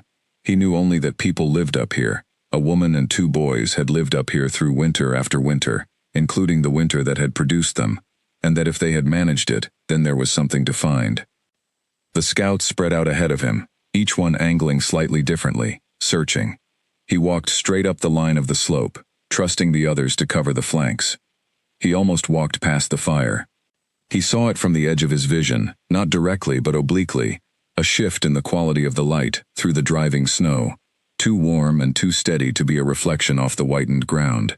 He turned toward it and walked 10 paces and found a break in the wind where a large rock formation cut the storm. He stopped there and his eyes adjusted. Below the break in the rock, angled into a natural shelter with a fitted stone wall and a solid door, a fire burned through a narrow gap. Not a large fire, a controlled one, banked low, the fire of someone who knew exactly how to manage fuel efficiently in a cold environment. The smoke went straight up in the lee of the rock formation and was immediately taken by the wind above. He stood in the break in the storm and looked at the fire, and felt the wind stopped against the rock, and the relative stillness here, and then he heard a sound that cut through everything else. 2 voices, children's voices, not alarmed, not playing, but talking. An exchange, brief and precise, in a manner that was both recognizable and not quite like any children's conversation he had heard before. Purposeful, the exchange of people thinking together about something. He could not make out the words. He stood very still, and he listened, and the voices continued, and he felt something move in his chest, a physical sensation, something that registered as significant before he had language to put to it. Not warmth, not quite, more like pressure, like something pressing from inside that had not been pressing before and was now. One of the scouts appeared at his elbow. The man looked at the shelter, then at Aldrich, and said nothing. Aldrich said nothing either. The storm pressed against the rock above them, and the wind screamed over the edge of the formation, and the fire in the shelter burned steadily, and the two voices continued their exchange, and Aldrich stood in the middle of all of this, and waited for something he could not name. He waited for what felt like a very long time, but was probably only minutes. And then the door of the shelter opened. A woman stood in the doorway. She was in her late 20s, he thought, with dark hair braided back from her face, and a cloak that was good quality, even after years of mountain use. She was neither tall nor short. She had the build of someone who had spent years doing physical work, not heavy but efficient, not decorative muscle but the kind that came from actually using your body against resistance every day. She stood straight and she looked at him the way she had apparently been expecting to look at him, calmly, without surprise, with the focused attention of someone who is prepared for this specific moment. Behind her, in the doorway's frame, he could see the edges of two shapes, small shapes, pressing against her sides, looking out. He could not see their faces yet. The woman said, "You'd better come inside." Her voice was level, not warm, not cold, neutral, in a way that was more unnerving than hostility would have been, because it communicated nothing he could use as a foothold. She was not afraid of him. She was not angry at him. She was simply standing in her doorway, in the middle of a mountain storm, and informing him that the shelter was available, as though this were her home, and she was following the rules of it. Because, he realized, it was. He gestured to the scouts to find what shelter the overhang and the rock formation offered. There was enough for them. He could see it. And he walked to the shelter door alone. She stepped back to let him in.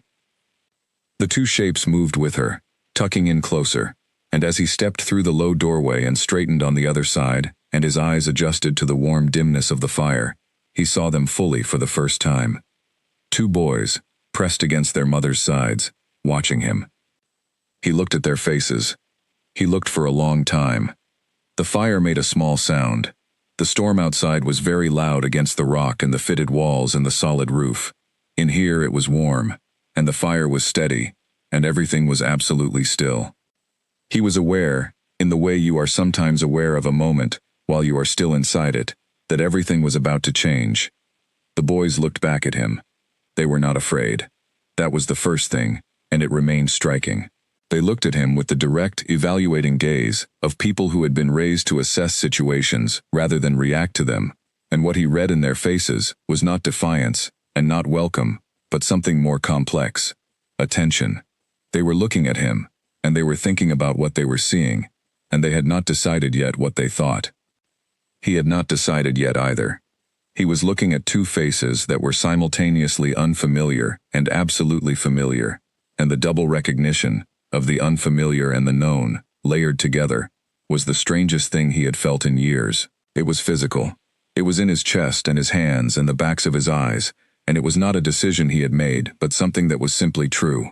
The way the cold was simply true, and the storm was simply true, and the fire was simply true. He was looking at himself. Not perfectly, not identically. They were their own people already. He could see that clearly. But in the specific and unmistakable way that blood carries certain things forward without asking permission. The gray of their eyes. The gray of his own. He felt the ground under his feet, as though he was noticing it for the first time. Behind the boys, their mother was watching him, with the still, patient expression of someone who has been waiting for a particular moment to arrive, and is now watching it arrive, without rushing to help it or hurry it. She stood with her hands at her sides, and she watched, and she waited. Outside, the storm had reached its peak. The wind was at its loudest, and the snow was coming fastest, and the rock formation groaned slightly under the pressure of it. The fire in the shelter's stone ring burned on, unfazed. Aldrich stood in the doorway of the woman's shelter on the mountain, and looked at his own eyes looking back at him from two 5-year-old faces, and he did not speak. He did not trust himself to speak. He just stood there and looked. And the boys looked back. He sat down when she gestured to the place across the fire. He sat because not sitting would have been ridiculous. A man standing in a small stone shelter with his head near the low ceiling because he was too proud or too uncomfortable to take the offered seat. He sat, and the two boys remained near their mother, and the fire was between all of them, and the storm was outside. Mara did not offer him anything. No food, no water, no tea from the small pot she kept above the fire. She sat on her side of the fire, and she waited for him to speak, and he understood this as its own communication. You came here. You begin. He had been preparing words for 2 weeks. He found, sitting in her shelter across from her children, that the words he had prepared were wrong. Not dishonest. He had worked hard to make them honest, but insufficient. They were the words of a man who had thought about this situation from the outside. This was now the inside. He said, simply, I came to see if it was true. It is true, she said. I understand that. Do you? Not aggressive, just a question, asked in the tone of someone for whom understanding was something to be demonstrated, not asserted. He looked at the boys. They were watching him, with an attentiveness that was, he had to admit, somewhat unnerving in 5-year-olds. It was not the fidgety attention of children waiting for something to happen. It was the quiet, patient attention of people who were gathering information and would decide what to do with it when they had enough. What are their names? He said. She paused, just a beat. Then, Kale, she said, placing her hand lightly on the one on her left. Soren, on the right. He nodded. He looked at Kale. Kale looked back at him without blinking. The directness of it was not rude. It was simply the assessment of someone who was deciding something. Your mother tells me you live well up here, Aldrich said. Kale's expression did not change. She didn't tell you that today, he said. Fair point. He adjusted. I've heard, from others, that you move through this mountain well. Soren spoke then, the first time.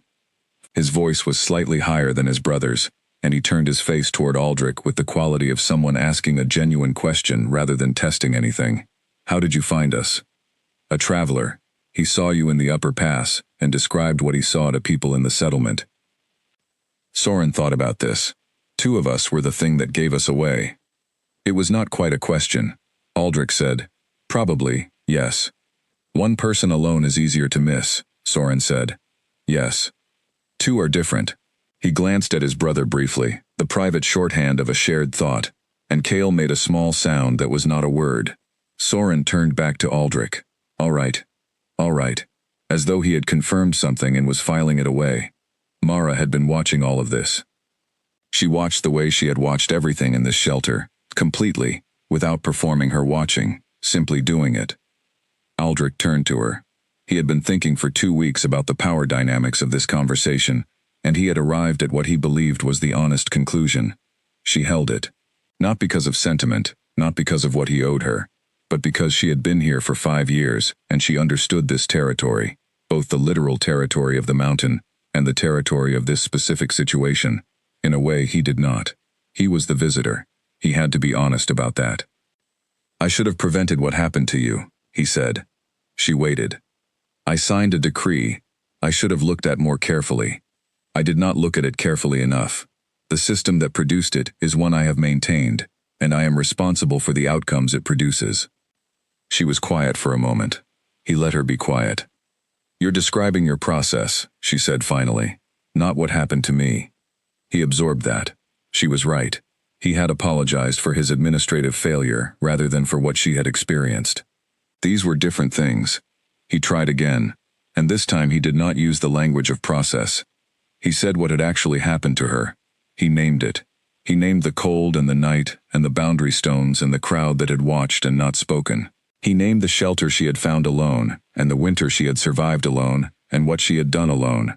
He named it not in the performed way of someone who has rehearsed an apology for maximum effect, but in the direct way of someone reading a list of facts and acknowledging that each one is a fact. He named them because she deserved to have them named by the person whose authority had helped produce them. When he finished, she was still looking at the fire. After a moment, she said, I don't need the apology to mean something to you in order to accept it. I need it to mean something in what comes next. Yes, he said, that is why I am here. Not to apologize and leave, but to ask what needs to happen next. She looked up at him. Something shifted in her expression, not softening exactly, but adjusting. He had, it seemed, said the right thing. I have 3 things, she said. Tell me. She told him the first thing. The boys needed to be formally recognized, not in the way of a private understanding between 2 adults, not as an informal acknowledgement, but on record, in the settlement's official documentation, with the weight of his authority behind it.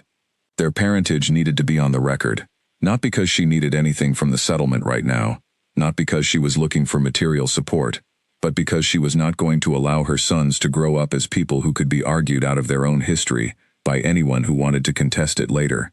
The record needed to be clear, unambiguous, his name and hers and theirs on the settlement's record, in his own handwriting. He said yes immediately. He did not make it conditional. He did not attach caveats. He said yes. She told him the second thing. Elder Agneth. She did not explain how she knew who had spoken, but it was clear she had worked it out. Was to be protected. Not in the sense of bodyguards or formal protection. In the sense that her position, her comfort, her standing in the settlement, was to be looked after carefully for the rest of her life.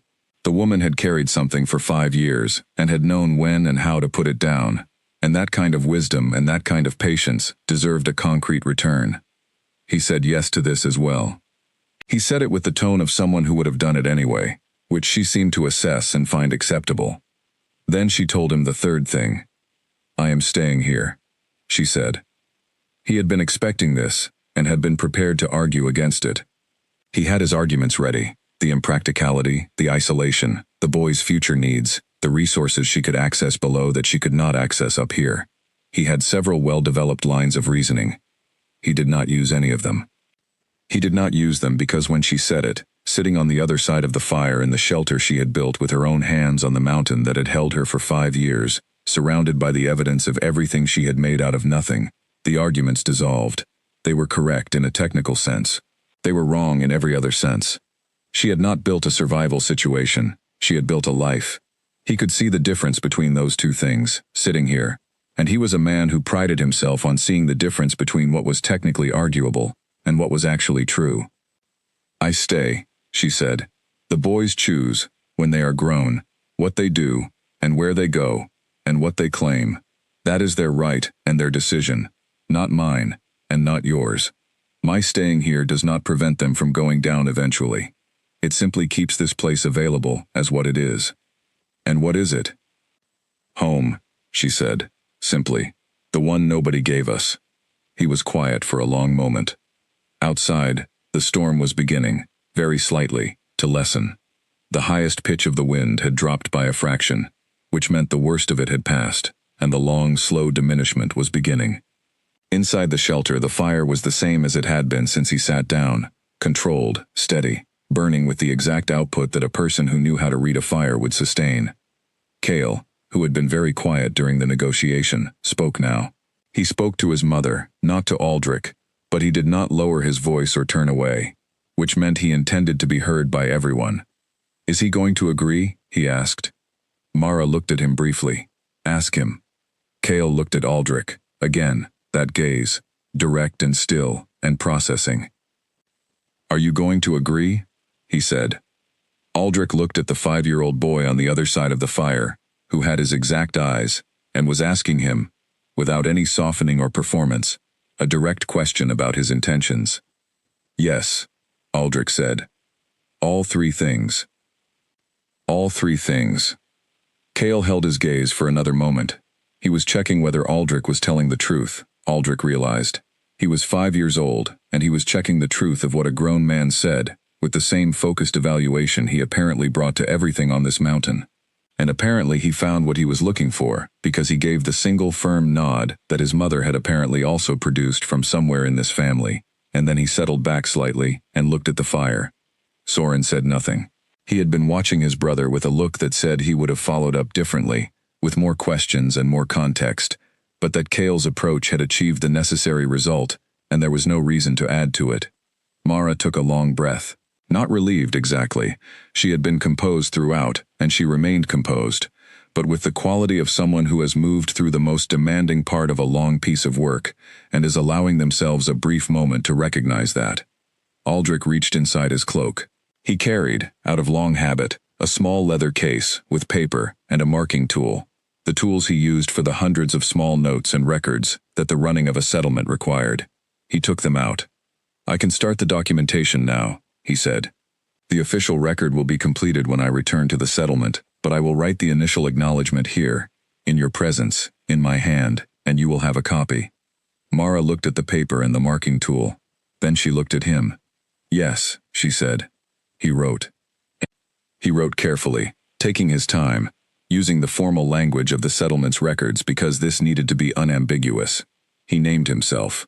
He named Mara by her full name, which he had confirmed from the decree he had pulled from the records. He named the date and the location. He named Kale and Soren. He used the word acknowledge because it was the right legal word, and he signed his name the way he signed official documents, with the full signature that carried his authority. He wrote a second copy and gave it to Mara. She read it without expression. She read it twice. Then she folded it precisely, exactly in thirds, and placed it inside her cloak, against her body. He put the remaining copy back inside his own cloak. The storm continued its slow decline outside. One of the scouts came to the edge of the shelter doorway, looked inside, and retreated, when Aldrich gave him a small signal. Not yet. Aldrich sat in Mara's shelter, and he looked at what she had built, and he thought about the document he had just written, and the weight of what it meant, and about the two boys who were still sitting close to their mother, and watching the fire, with the particular patience of children who have grown up, understanding that the most important things are usually slow. "When you come down," he started. "If they come down," she said. "If they come down," he corrected. "They will have everything that is due to them. I will make certain of it, before it is needed. They will not need to ask for it. No, they will not need to ask." She looked at him steadily, and when people in the settlement have questions about why this was not done before, I will answer those questions honestly. All of them. All of them. She nodded. It was a different nod from her son's, slower and more complex, carrying more. He had the sense that she was weighing not just his words but everything she had seen since he arrived, everything about how he had sat, and what he had said, and what he had accepted without argument, and what he had genuinely heard. She was weighing it all, and the nod was the result of that weighing. He got to his feet. He had to bend his head slightly for the low ceiling. The shelter was cramped, for a man of his size, built for the dimensions of one woman and two small children, and he was aware of that. Aware of standing in a space that had been made precisely without him, and that functioned perfectly without him. He looked at the boys one last time before he left. Soren met his gaze, and gave him the specific look that Aldrich had already identified as his particular version of the nod. Not his head, but his eyes. A small focus and release that said he had seen and registered, and would carry it. Kale looked at him and said nothing. He had said what he needed to say, and he was done. Aldrich turned to Mara. She was standing again, her hand on the door frame. He said, "I am sorry for what was done." "I know," she said. "It does not take it back." "No, nothing does." He walked out into the storm, which had dropped significantly while he was inside, but was still substantial, still driving snow across the open face of the slope, still loud. The scouts materialized around him immediately. He stood in the wind and looked back once at the shelter. The door was closed. The fire was visible through the gap, the same steady warm light it had been since he arrived. Nothing about the shelter had changed. It stood exactly as it had stood before he came, solid, purposeful, entirely itself. He turned down the mountain and walked. Aldrich walked down the mountain with three things folded inside his cloak: the document, the list of what he owed, and something that had no name and that he suspected would not resolve itself quickly. The descent took longer than the ascent. The storm had left the slope difficult, and the scouts moved carefully, reading the ground ahead of them and choosing their lines with the attention that bad conditions required. Aldrich let them lead. He walked, and he thought. He had made 3 promises. The first 2 were simple in their execution: the documentation and Agneth's care. The documentation he could complete that evening when he returned. Agneth's situation he could put in order in a morning. These were logistical tasks, the kind he was good at, and he would do them immediately. The third promise was the one that stayed with him as he walked. He had agreed that the boys would come down, if and when they chose, and that when they did, everything due to them would be in place. This was not a promise with a fixed date. It was a promise that existed over time, a commitment to maintain a readiness, and that kind of promise was different from the first 2. It was harder because it required not a single action but sustained attention, the kind that could erode under the pressure of ordinary business and daily demands, if he did not build it into the structure of how he operated. He made a mental note of the specific things that needed to be in the records, not just the acknowledgement he had written in the shelter, but the fuller documentation that made it legally solid, the formal register, the lineage record, the property rights that would attach. He ran through the list as he walked. He was good at lists. Lists were how he managed the weight of running a settlement without dropping things. He added to this list the few additional steps that would make it impossible for anyone, any future leader, any ambitious voice, any person with an interest in contesting the record, to argue against what he was establishing now. He would leave no gaps. Gaps were where injustice liked to live.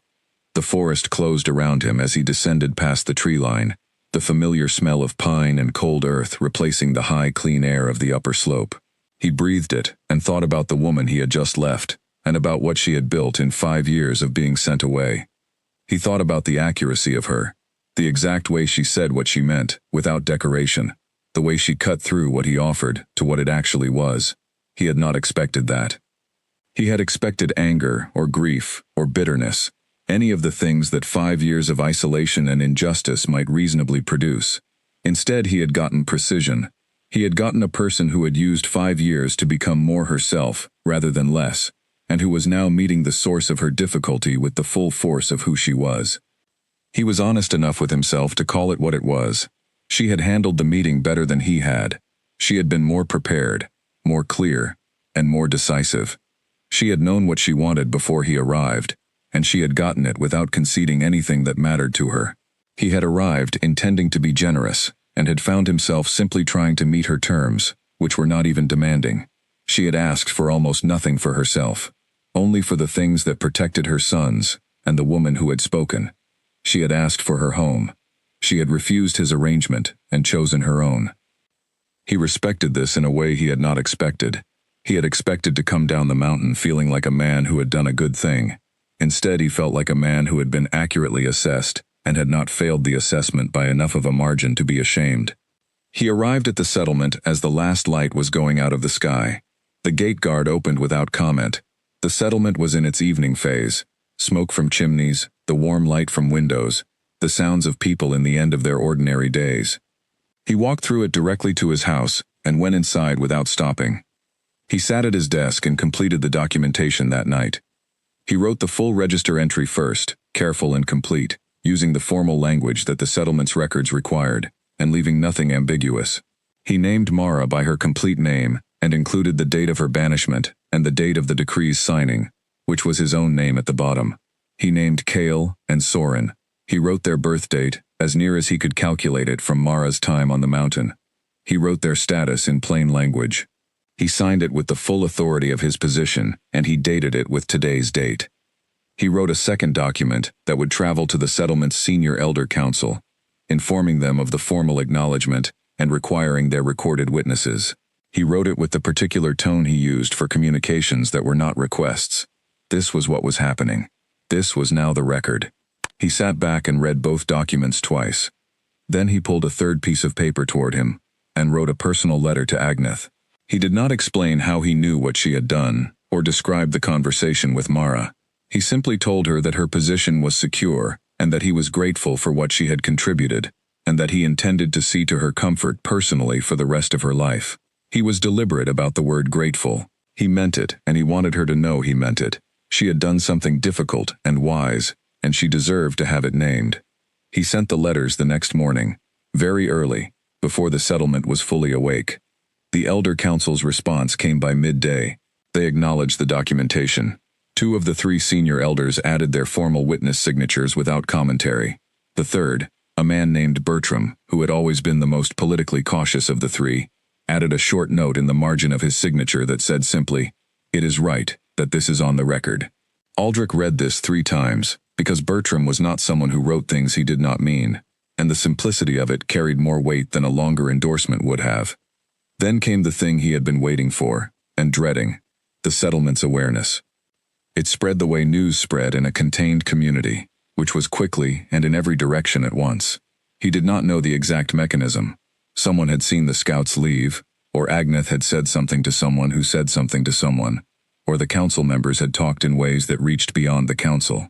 Whatever the path, by the afternoon of the second day after his return, the settlement knew in the vague and compressed way that settlements come to know things, that the Alpha King had gone up the mountain, that there were children up there, that documentation had been filed.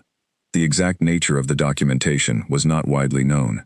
The specific names of Kale and Soren were not widely circulated, not yet. What was known was the shape of the thing, and the shape was enough to fill the settlement with a particular quality of quiet that Aldrich recognized as the quiet of people processing something they are not sure how to talk about yet. He had anticipated this, and he had decided in advance how he would handle it. He would handle the questions directly, in public, without hedging. He called a meeting of the full settlement for the evening of the second day. He stood in front of them, and he told them the truth. He told them that a woman named Mara had been banished 5 years ago, under a decree he had signed, that the decree was the product of a rule he now understood had been applied incorrectly, and that she had survived and built a life on the mountain. He told them that she had 2 sons who were her children and who were also documented in the official record as his. He did not minimize any part of this. He did not explain it in a way that softened his own role. He told them what had happened, and he told them what the record now said, and he told them what would happen if and when those boys came down. They would be received fully, with everything that the record entitled them to, and anyone who had a problem with this could come and see him privately, and they would discuss it. He answered questions for an hour. Some were angry. Several people in the settlement felt that public acknowledgement was an injustice to them, a suggestion that the rules they had followed all their lives were being retroactively questioned.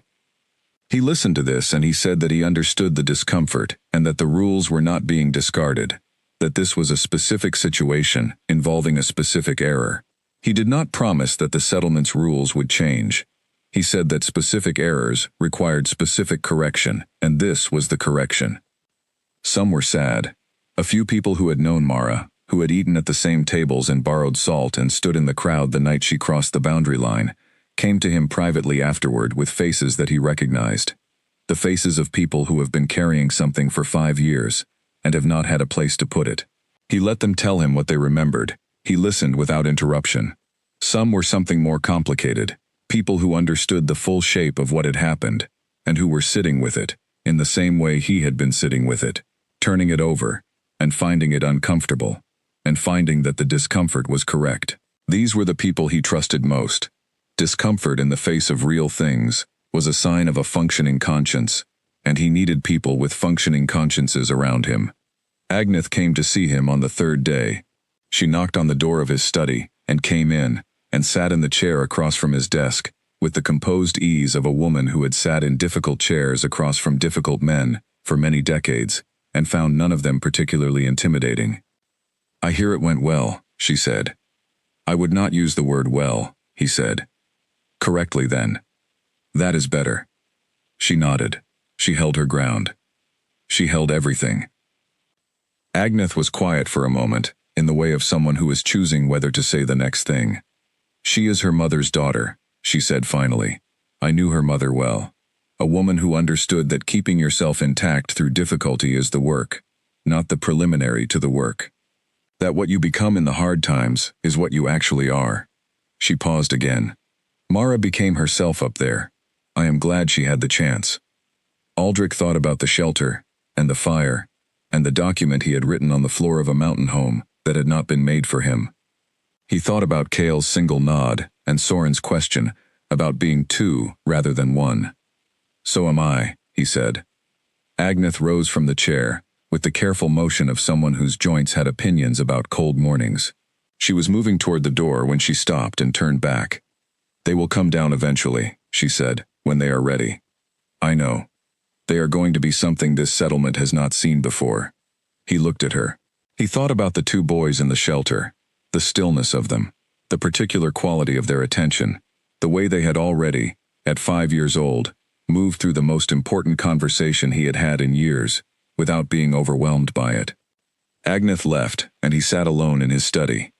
Outside the window, the settlement went about its afternoon. He could hear it, the ordinary sounds of a working community, the animals and the tools and the voices. He had spent his adult life listening to those sounds and being responsible for the people who made them.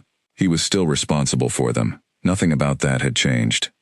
What had changed was something internal, something in how he sat at this desk, and what he understood about the distance between a signed decree and its consequences, about the gap between maintaining a system and examining what the system did. He pulled a fresh piece of paper toward him and wrote a third document. This one was longer and more detailed, a review of the settlement's bonding policies, written as a formal proposal to the Elder Council, with specific recommendations for how the consent of the individual needed to be more explicitly protected within the existing structure. He had been thinking about this since the night Agneth had come to see him, and he had been precise about it, anticipating the arguments that would come and addressing them in the document itself. He would not undo what the system had done. He could not, but he could change what the system would do from here forward. He wrote carefully, and then he set it aside for a day before he read it again, because careful things deserved to be read twice before they were sent. Outside, the sky was going the orange-gray of early evening. The settlement's evening fires were starting. The smell of it came through the window, wood smoke and cold air, the smell of every evening of his life in this place. He sat at his desk and thought about a woman on a mountain, sitting in her shelter by her fire with her sons on either side of her, the folded document inside her cloak, the mountain quiet around them. She had everything she had asked for, and she had done it without asking for anything that should not, by any fair measure, have been hers already. He put his pen down. There was work to do in the morning, as there always was, and he would do it. He would do the part that needed to be done to make the promises he had made real and lasting and impossible to undo. He would do it carefully, without announcement, because it needed to be done correctly rather than publicly. He would do it because it was right. He had arrived at that conclusion slowly, through 2 weeks of honest reckoning, but he had arrived at it. It was not a comfortable conclusion, and it was not entirely a proud one, but it was true, and he had always preferred true to comfortable. The evening deepened around him, and he remained at his desk. On the mountain, which was now dark and cold and covered in the new snow from the storm, a fire burned in a stone shelter, and 2 boys lay asleep with their mother between them, and the document she carried was safe against her body, and the mountain was quiet, and everything was exactly as it needed to be. 10 years passed on the mountain before Kale and Soren came down. 10 years in which the snow came, and the snow melted, and the snow came again, in which the shelter's walls were rebuilt twice, and the second room was expanded, and a third small space was added for storage, in which Mara learned every path on the upper mountain, and memorized the spring's behavior in drought years and flood years, in which she added to the smoking rack and the snare lines and the drying racks, building the infrastructure of a life that worked without requiring anything from the world below, in which 2 boys became 2 young men, trained by a mountain that gave nothing without requiring something in return, fluent in the language of the high terrain and the high weather, and the specific discipline of a life that rewarded attention and punished carelessness with immediate and honest results. They were 15 when they came down, not because they had been told to, not because Mara had suggested it or the settlement had sent anyone again. They came down because one morning in early summer, Kale walked out of the shelter before dawn, and Soren was already outside, and they stood together on the upper slope and looked at the valleys below, where the morning light was just beginning to catch the river, and Kale said, "It's time." Soren said, "Yes." That was the whole conversation. They told their mother that evening. She had been expecting it for a year or 2, in the way you expect seasons. You do not know the exact day, but you know the shape and direction of the thing coming. She sat with what they told her, and she felt both things simultaneously, the pride and the grief, and she let both of them be present, without choosing between them. She did not say, "Be careful." They were 15 years old, and they had been moving through dangerous terrain alone since they were 8. They did not need that from her. She said, "You know what you are going down to." "Yes," Kale said. "You know what the document says, and what it means, and what you're entitled to ask for." "Yes," Soren said. "You know the names of the people I've told you about. Agneth, if she's still there. She will help you if she can. We know." She looked at them for a long time. They looked back at her. They were, both of them, taller than she was now, Kale by more than a head, and Soren by slightly less. They had the build of the work they had done. Not heavy, but efficient, not decorative. They had the coloring of their heritage, Mara's dark hair, the the gray of the eyes that had made a traitor stop on a path and mention them to a fire full of people in a settlement. They were not her children in the way they had been at 5. They were people she had raised, which was different, and the difference was the full weight and cost and joy of 15 years.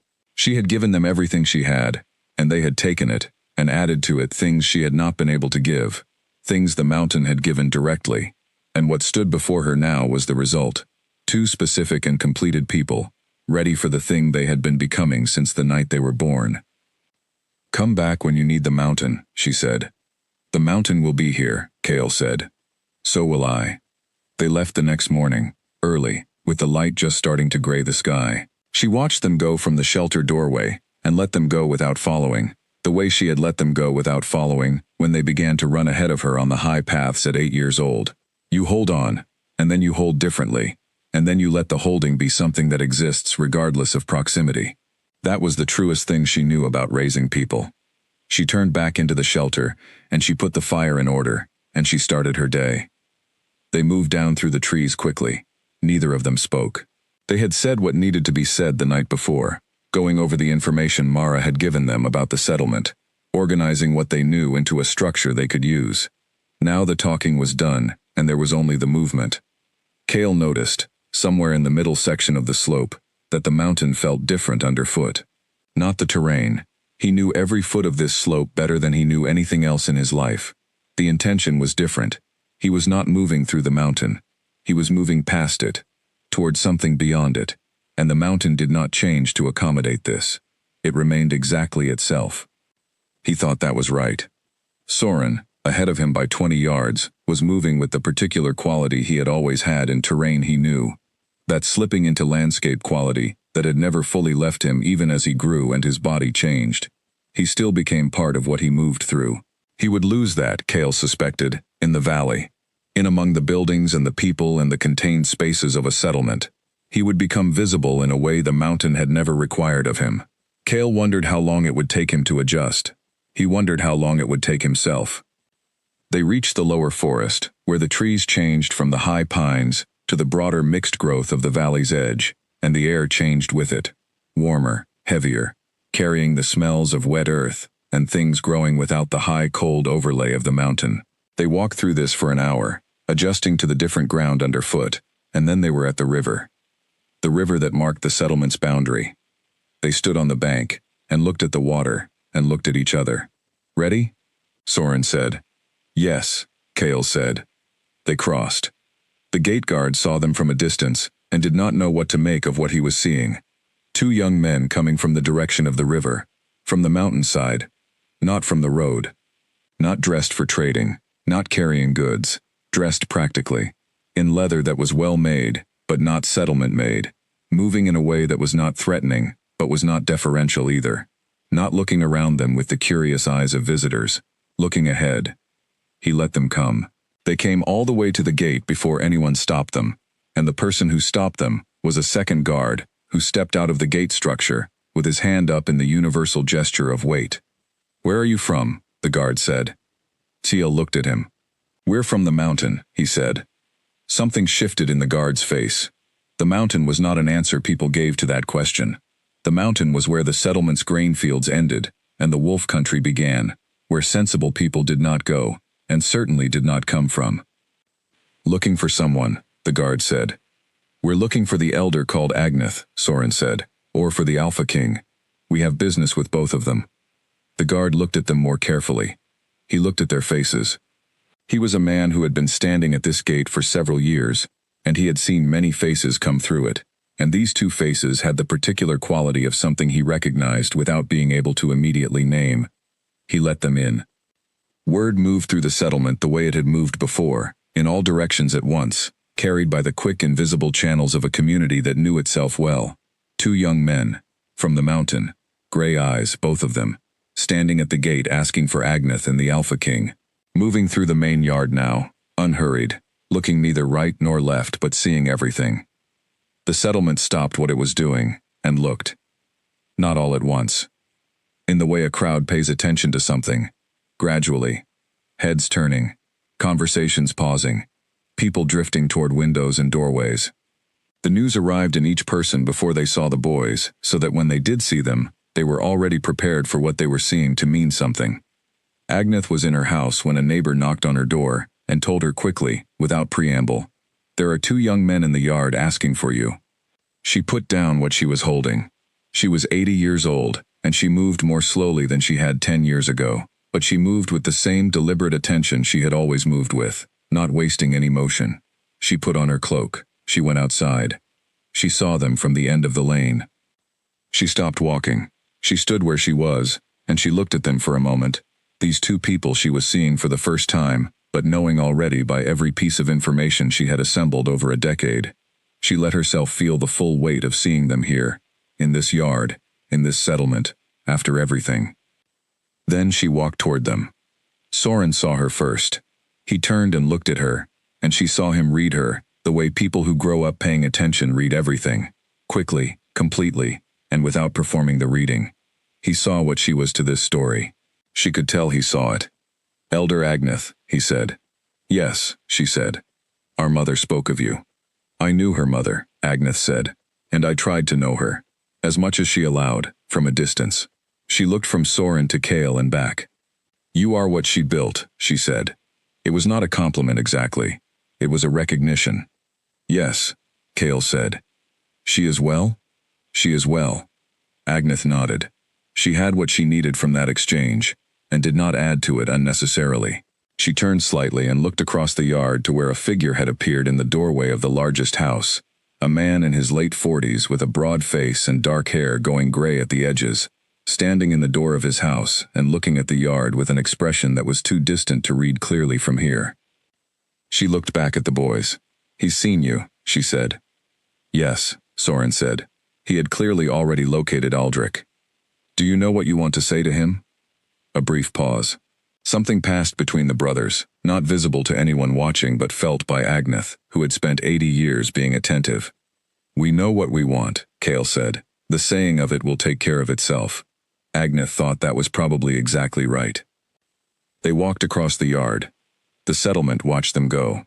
40, 50, 60 people, out of windows and doorways and standing at the edges of the yard, with the faces of people witnessing something they will carry for the rest of their lives.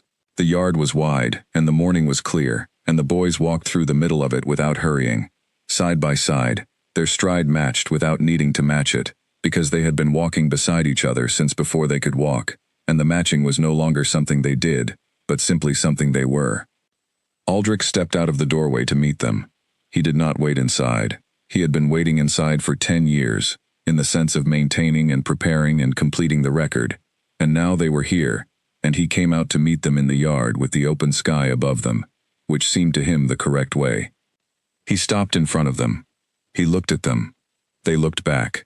The gray was still there, still exact, still the color he saw every morning when he looked in the polished metal of his dressing table.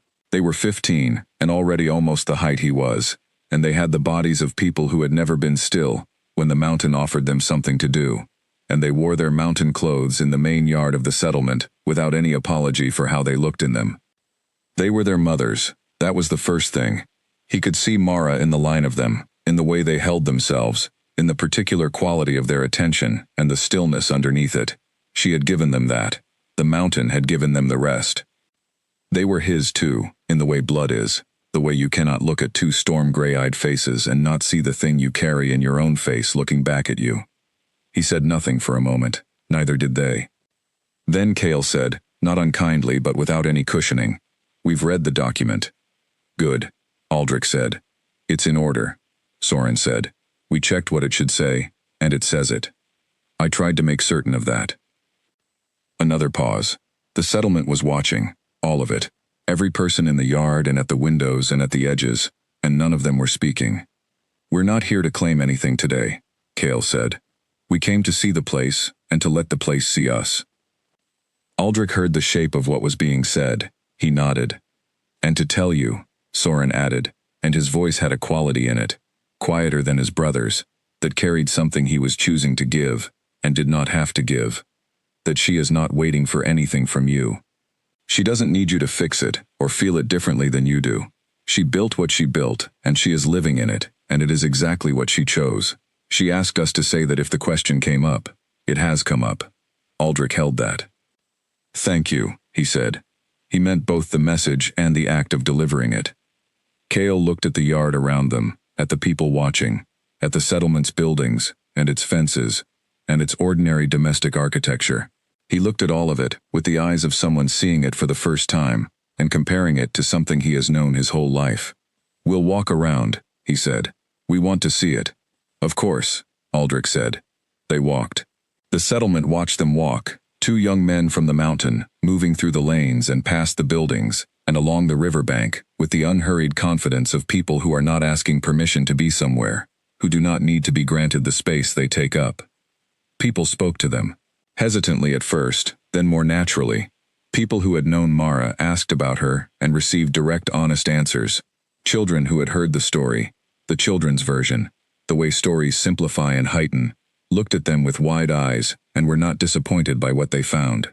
The older members of the settlement, the ones who had been in the yard the night of the banishment, stood in their doorways and watched and carried the weight of what they had not done, and no one said anything about that to Cale or Soren, because there was nothing to say that would be adequate, and adequate was the only thing worth offering. They stayed for the day. They ate a meal in the common hall, and the meal was shared by other people in the natural way of a common hall, and the conversation around them was mostly ordinary. The price of things, the weather, what had happened in the surrounding region since the summer started. Normal things, the kind of things that did not require the past to be relitigated in order to be said. In the late afternoon, with the light going the deep amber of early autumn, they walked back to the gate. Aldrich walked with them. Not all the way, not out to the river. He walked with them to the gate and stood in the gate's frame and watched them go, two figures moving away across the lower field toward the tree line, and the river, and the mountain beyond. The shorter one, Soren, turned once and raised his hand. A brief, clean gesture. Acknowledgement. Then they were into the trees. Aldrich stood in the gate for a while after they were gone. Behind him, the settlement returned to its evening. Fires were lit. Meals were started. Children were called in. The ordinary machinery of the place resumed its motion. He could hear it without turning around, the familiar sounds of 300 people closing the day. He stood in the gate and looked at the mountain. It was the same mountain he had looked at every day of his life. It had not changed. It was simply, as it had always been, there, enormous and patient and entirely its own, holding whatever it held and giving nothing away. Above the tree line, invisible from where he stood, but real, in the way that things are real when you have been to them and seen them and sat inside them by their fire, a shelter stood in the rock face of the high ridge. A door that Mara had made herself, a fire that burned with exactly the efficiency required and no more. He thought about her sitting in that shelter tonight, the same way she had sat through 100 seasons of storms, and about what she knew that he was still learning. He thought she was not waiting for anything. He turned back into the settlement and shut the gate behind him and went to do the work that was waiting. The mountain held the night. It had been doing it for longer than anyone could remember. It would keep doing it long after the settlement was gone, and the paths were overgrown, and the names forgotten. It had its own continuity, its own patience, its own particular way of holding things without commentary. It had held a woman who came to it with nothing, and built something. It would hold her sons, who were climbing back up through the evening light now, higher and higher, toward the shelter and the fire, and the person who had made them what they were. It would keep holding.